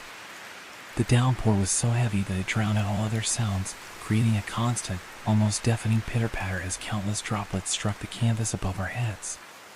Realizing that our evening by the fire had come to an abrupt end, we decided to make the best of the situation. We changed into dry clothes, our movements awkward in the confined space of the tent. The rain showed no signs of letting up, so we resigned ourselves to calling it an early night. We slipped into our sleeping bags, the soft rustle of nylon against nylon barely audible over the relentless rain. I reached out to turn off our battery-powered lantern, plunging the tent into darkness. The rain continued its assault, creating an oddly soothing white noise that I thought might lull us to sleep. But then, piercing through the monotonous sound of rainfall, we heard something else. It was a strange, electronic-sounding noise, a sort of bleep-bleep that reminded me of the low battery warning on an old Motorola phone. My wife and I exchanged puzzled glances in the darkness, both of us instantly alert. The sound was unsettling for several reasons. Firstly, we didn't own any devices that made such a noise. Secondly, we had turned off our phones to conserve battery life and fully disconnect from the world. And most importantly, we were miles from the nearest campsite or road. Who or what could be making that sound out here, in the middle of nowhere, in this downpour? We lay perfectly still, straining our ears. The rain made it impossible to discern if anyone was approaching our tent. The realization that we were effectively trapped in this canvas shelter with only one exit began to sink in. A creeping sense of vulnerability washed over us. Minutes stretched into what felt like hours as we remained frozen in place, barely daring to breathe. My mind raced through possible explanations and potential courses of action. Was it an animal?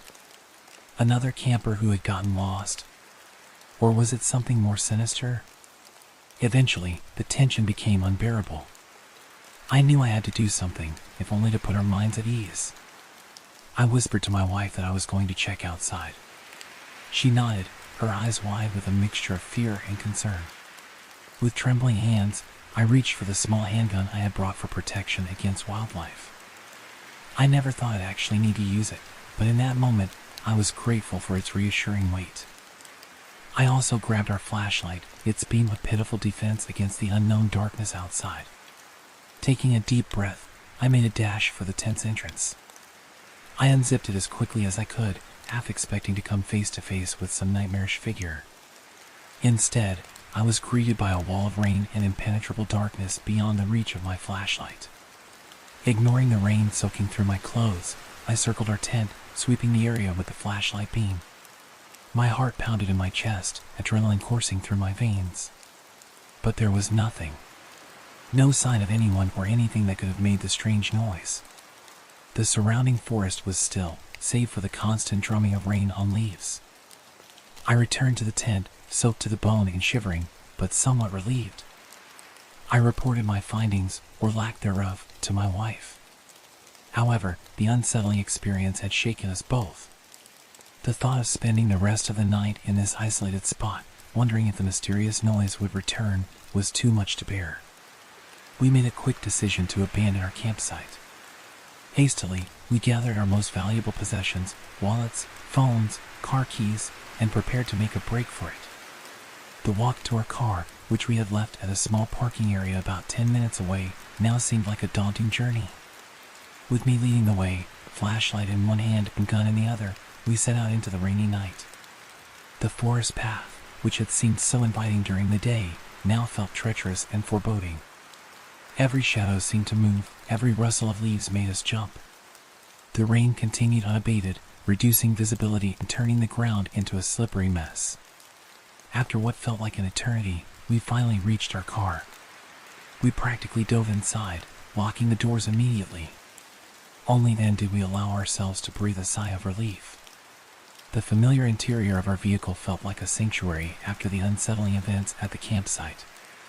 We sat there for a few moments, water dripping from our clothes onto the seats, as we debated what to do next. The sensible thing would have been to inform the park rangers about our experience. However, the thought of staying in the area any longer than necessary was unappealing. In the end, we decided to drive home, a journey of about an hour. The drive was tense and quiet, both of us lost in our own thoughts about what had transpired. We arrived home in the early hours of the morning, exhausted but grateful for the safety and comfort of our apartment. After a few hours of fitful sleep, we woke to find the sun shining brightly, as if mocking the terror of the previous night. In the light of day, our fears seemed somewhat overblown.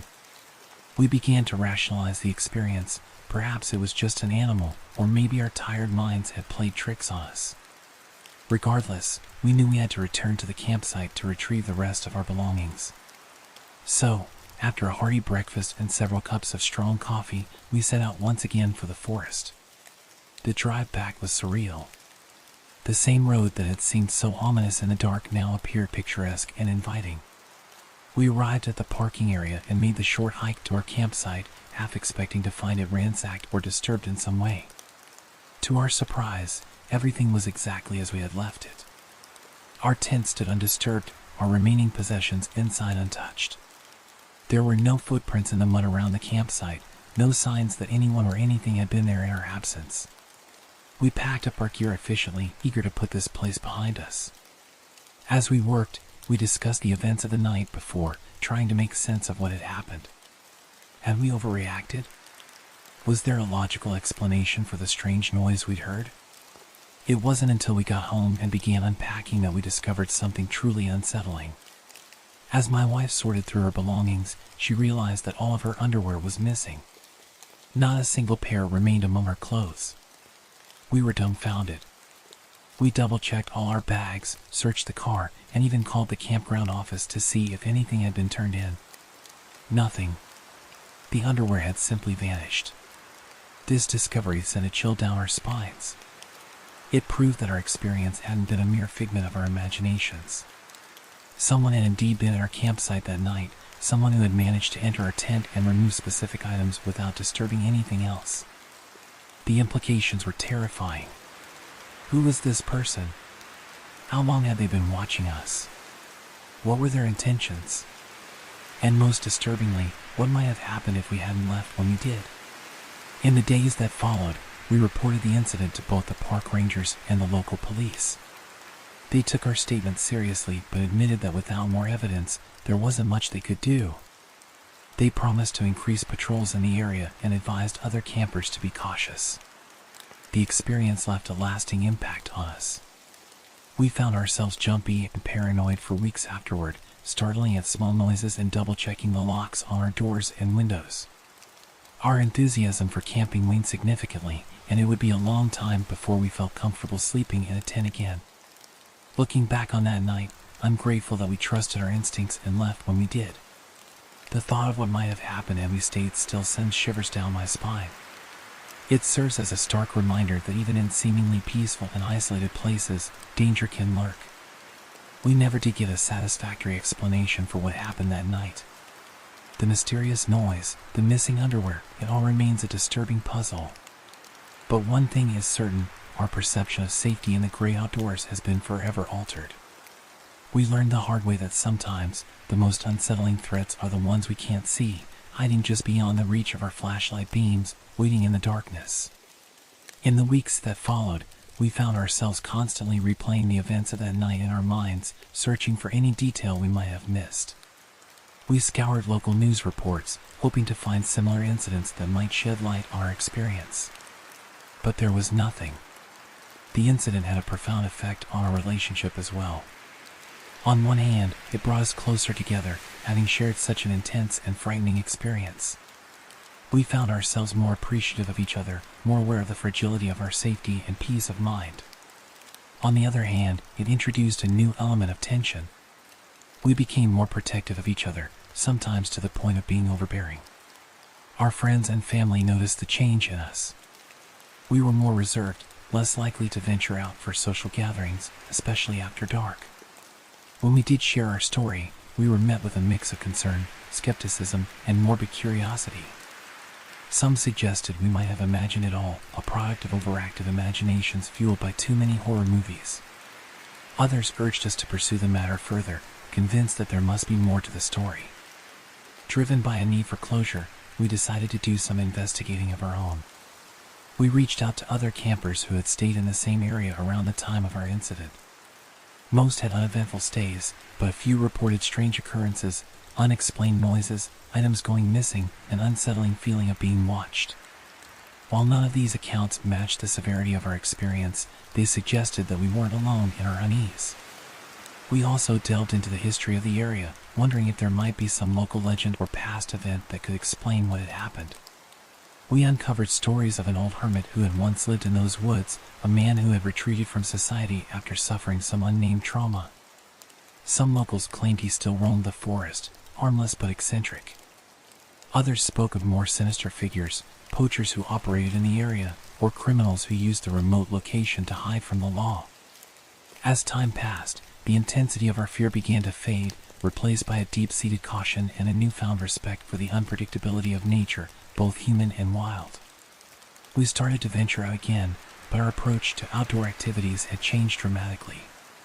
We invested in high-tech security devices for camping, motion sensors, wireless cameras, personal alarms. Our preparations became almost militaristic in their thoroughness. Slowly, we began to reclaim our love for the outdoors.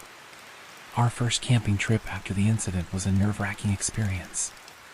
We chose a popular, well-patrolled campground far from the site of our previous adventure. We barely slept that first night, jumping at every sound. But as the sun rose the next morning, we felt a sense of victory. We had faced our fears and survived. Over time, we expanded our comfort zone, gradually venturing into more remote areas. Each successful trip helped to rebuild our confidence. We even considered returning to the site of our fateful night, a sort of pilgrimage to confront our lingering fears. In the end, we decided against it. Some memories, we felt, were better left undisturbed. The incident changed us in ways we never expected. We became more aware of our surroundings, more attuned to the subtle signs of danger that we might have previously ignored. This heightened awareness extended beyond our outdoor adventures into our daily lives. We found ourselves more cautious in urban settings as well, more conscious of the potential threats that lurk in even the most familiar environments. Our experience also sparked a passion for advocacy. We became involved in camping safety initiatives, sharing our story as a cautionary tale and working to promote better security measures in national parks and forests. We connected with other survivors of similar incidents, finding solace and strength in shared experiences. As the years passed, the memory of that night remained vivid, but its power over us diminished. We came to see it not just as a traumatic event, but as a pivotal moment that had reshaped our lives in both challenging and ultimately positive ways. It had tested our resilience, strengthened our bond, and given us a new perspective on life. Looking back now, I realized that the true horror of that night wasn't just the unknown threat we faced, but the sudden shattering of our sense of security. We had ventured into nature seeking peace and connection, only to be confronted with the harsh reality that danger can find us anywhere. Yet in facing that danger, in choosing to confront our fears rather than be ruled by them, we discovered a strength we didn't know we possessed. The mystery of what really happened that night in the forest remains unsolved. Perhaps it will always be so. But in a way, the lack of resolution has become a part of our story, a reminder that life is full of uncertainties and that true courage lies in how we face them. As I sit here, years removed from that rainy night in the forest, I can't help but feel a mix of emotions. There's still a flicker of fear when I recall the sound that pierced the darkness, still a chill when I think of the missing items we discovered. But there's also a sense of pride in how we've grown from the experience, how we've refused to let fear dictate our lives. Our camping gear still sits in our garage, well maintained and ready for the next adventure. And while we may approach the wilderness with more caution now, we haven't lost our love for its beauty and serenity. If anything, our appreciation has deepened, tempered by the knowledge of both its wonders and its dangers. In the end, perhaps that's the most important lesson we learned from our unsettling encounter in the forest. Life, like nature, is full of unknowns. We can't always control what happens to us, but we can control how we respond. And sometimes, it's in facing our deepest fears that we discover our greatest strengths. As night falls and I hear the distant call of wilderness through our open window, I no longer feel just fear. Instead, I feel a complex mixture of respect, caution, and an enduring sense of wonder. The forest may hide its secrets, but it also holds the promise of discovery, of connection, of adventures yet to come. And armed with the wisdom of our experience, we're ready to embrace whatever lies ahead, in the wilderness and in life. It was late summer last year when I decided to go camping with two of my closest friends in British Columbia. We chose a popular campsite, hoping for a relaxing evening surrounded by nature. Little did we know that this ordinary camping trip would turn into the most terrifying experience of our lives. The day started off perfectly. We arrived at the campsite in the early afternoon, the sun still high in the sky, casting warm rays through the dense foliage of the surrounding forest. The air was crisp and clean, filled with the scent of pine and wildflowers. We set up our tent, unrolled our sleeping bags, and organized our gear, all while chatting excitedly about the night ahead. As we worked, I couldn't help but appreciate the beauty of our surroundings. The campsite was nestled in a small clearing, surrounded by towering evergreens that seemed to touch the sky. A gentle breeze rustled through the leaves, creating a soothing melody that complemented the distant sound of a rushing river. It was the perfect backdrop for what we hoped would be a memorable weekend getaway. Once our camp was set up, we decided to explore the area a bit. We followed a well-worn trail that led down to the river we had heard earlier. The water was crystal clear, flowing swiftly over smooth, multicolored pebbles. We spent some time skipping stones across the surface, competing to see who could get the most skips. The simple activity brought back fond memories of childhood camping trips, and we found ourselves sharing stories of past adventures in the great outdoors. As we made our way back to the campsite, we gathered firewood for the evening. The forest floor was littered with dry branches and twigs, perfect for starting a fire. We each took turns carrying armfuls of wood, joking about who could carry the most. It was during this task that we first noticed how quiet the forest seemed. Besides the occasional bird call or the rustling of leaves, there was an unusual stillness that we couldn't quite put our finger on. At the time, we brushed it off as nothing more than the peaceful tranquility of nature. Back at the campsite, we set about starting a fire. One of my friends was particularly skilled at this, having learned from his father, who was an avid outdoorsman. He carefully arranged the kindling in smaller twigs, then used a flint and steel to create a spark. Within minutes, we had a small but strong fire going. The crackling flames cast a warm glow around our site, creating a cozy atmosphere that instantly made us feel at home in the wilderness. As evening approached, we prepared our meal. We had brought along a portable camping stove, but decided to cook over the open fire for a more authentic experience. Our menu was simple but delicious: grilled vegetables and sausages, their aroma mixing with the wood smoke to create a mouth-watering scent that made our stomachs growl in anticipation. While the food cooked, we sat around the fire, sharing stories and catching up on each other's lives. It had been a while since we had all been together like this, free from the distractions of work and daily responsibilities. There was something about being in nature that seemed to strip away the layers of stress and worry, allowing us to connect on a deeper level. As we ate our meal, we couldn't help but marvel at how much better food tastes when cooked outdoors. The smoky flavor of the fire infused every bite, and we savored each mouthful, washing it down with cold beers we had brought along in a cooler. The conversation flowed easily, punctuated by laughter and moments of comfortable silence as we gazed into the flames. After dinner, we opened a bottle of wine we had brought along for the occasion. The rich red liquid sparkled in the firelight as we poured it into our camping mugs. We toasted to friendship and adventure, completely unaware of what the night had in store for us. The wine added to the warmth of the fire and the good company, creating a perfect sense of contentment. Hours passed as we sat around the fire, sharing more stories, laughing, and enjoying each other's company. We talked about our hopes and dreams, our fears and insecurities. There's something about being in nature, away from the distractions of everyday life, that encourages deeper, more meaningful conversations.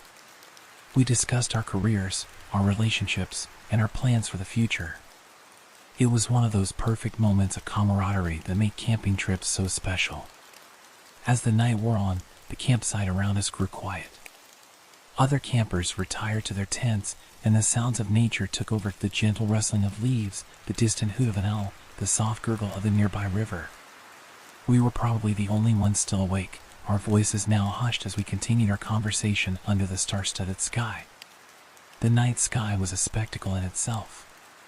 Away from the light pollution of the city, the stars shone with an intensity one had almost forgotten existed. We lay back on the ground, pointing at constellations and watching for shooting stars. The vastness of the universe above us put our own lives into perspective, making our worries seem small in comparison. It was during this peaceful stargazing that we first noticed something odd. The forest, which had been alive with the sounds of nocturnal creatures, suddenly fell silent. It was as if someone had flipped a switch, turning off all the ambient noise we had grown accustomed to.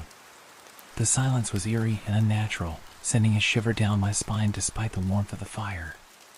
We sat up, looking at each other with confused expressions. One of my friends whispered, "Do you hear that?" But of course, there was nothing to hear. The silence was absolute, broken only by the crackling of our fire and the sound of our own breathing. For a few minutes, we sat in tense silence, straining our ears for any sound. Gradually, the normal nighttime noises resumed. Owl hooted in the distance, leaves rustled in the breeze. We laughed nervously, trying to shake off the uneasy feeling that had settled over us. We chalked it up to our imaginations running wild in the dark forest. To lighten the mood, we decided to tell ghost stories. It seemed fitting, given the atmosphere of the dark forest around us. We each took turns, trying to outdo each other with tales of haunted houses, vengeful spirits, and mysterious creatures lurking in the shadows. As we spoke, our voices hushed and dramatic. The forest seemed to press in around us, the darkness beyond our firelight growing deeper and more menacing. It was around 1 a.m. when everything changed. The peaceful night was suddenly shattered by a sound that sent chills down our spines. At first, it was distant, a faint thumping that could have been easily dismissed as our imagination. But within seconds, it grew louder, more insistent. It was unmistakably the sound of something large running towards us. The ground beneath us began to vibrate with each thunderous step. My heart raced, and I felt a primal fear unlike anything I had ever experienced before. I looked at my friends, their faces pale in the dying firelight, and I knew they felt the same overwhelming dread. Our first thought was that it must be a person, perhaps a fellow camper or ranger. But as the footsteps grew closer, we realized that no human could make the earth shake like that. Whatever was charging towards us was massive, far larger than any man. The darkness beyond our campfire's glow seemed to deepen, as if the very night was conspiring to hide this terrifying entity from our sight. We strained our eyes, trying to catch a glimpse of what was approaching, but the contrast between our lit area and the pitch-black forest made it impossible to see anything. In those few seconds, which felt like an eternity, a million thoughts raced through my mind. Was it a bear? A moose? Or something we couldn't even imagine? The fear of the unknown amplified our terror tenfold. I found myself wishing for it to be a bear, as terrifying as that would be, because at least that was something I could understand, something that belonged in this world. The sound grew louder, closer, until it felt like it was right upon us. The ground shook with each step, and I could hear the snapping of branches and the rustling of leaves as whatever it was plowed through the underbrush. The fire, which had been our source of comfort all evening, now felt pathetically small and inadequate in the face of this unseen threat.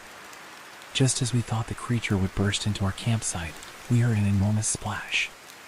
Whatever it was had charged straight into the river beside our site.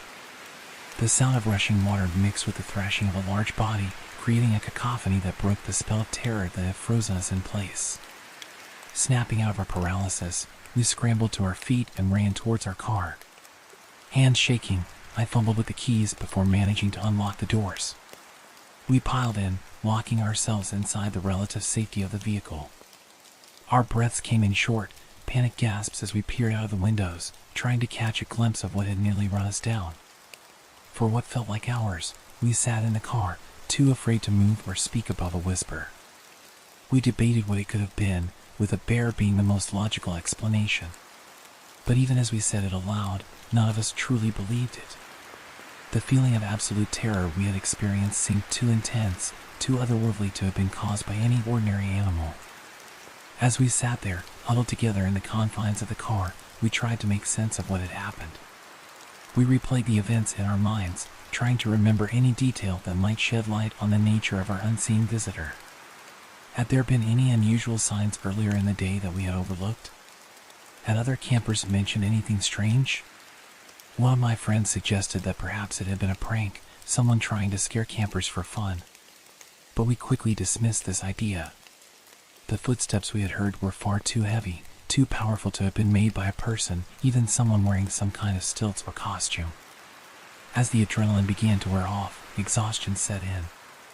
We were physically and emotionally drained from the experience. Despite our fear, we found ourselves drifting off to sleep in the cramped confines of the car, taking turns to stay awake and keep watch. As the first light of dawn began to break, we cautiously emerged from the car. The forest looked different in the pale morning light, less threatening, but somehow changed. It was as if the events of the night had stripped away the innocence of our surroundings, revealing a wilder, more unpredictable nature beneath the surface. We packed up our campsite in record time, constantly looking over our shoulders, jumping at every sound. The cheerful atmosphere of the previous day was gone, replaced by a tense silence broken only by the occasional whispered instruction or question. Before leaving, we examined the area around the river, looking for tracks or any sign of what had passed through.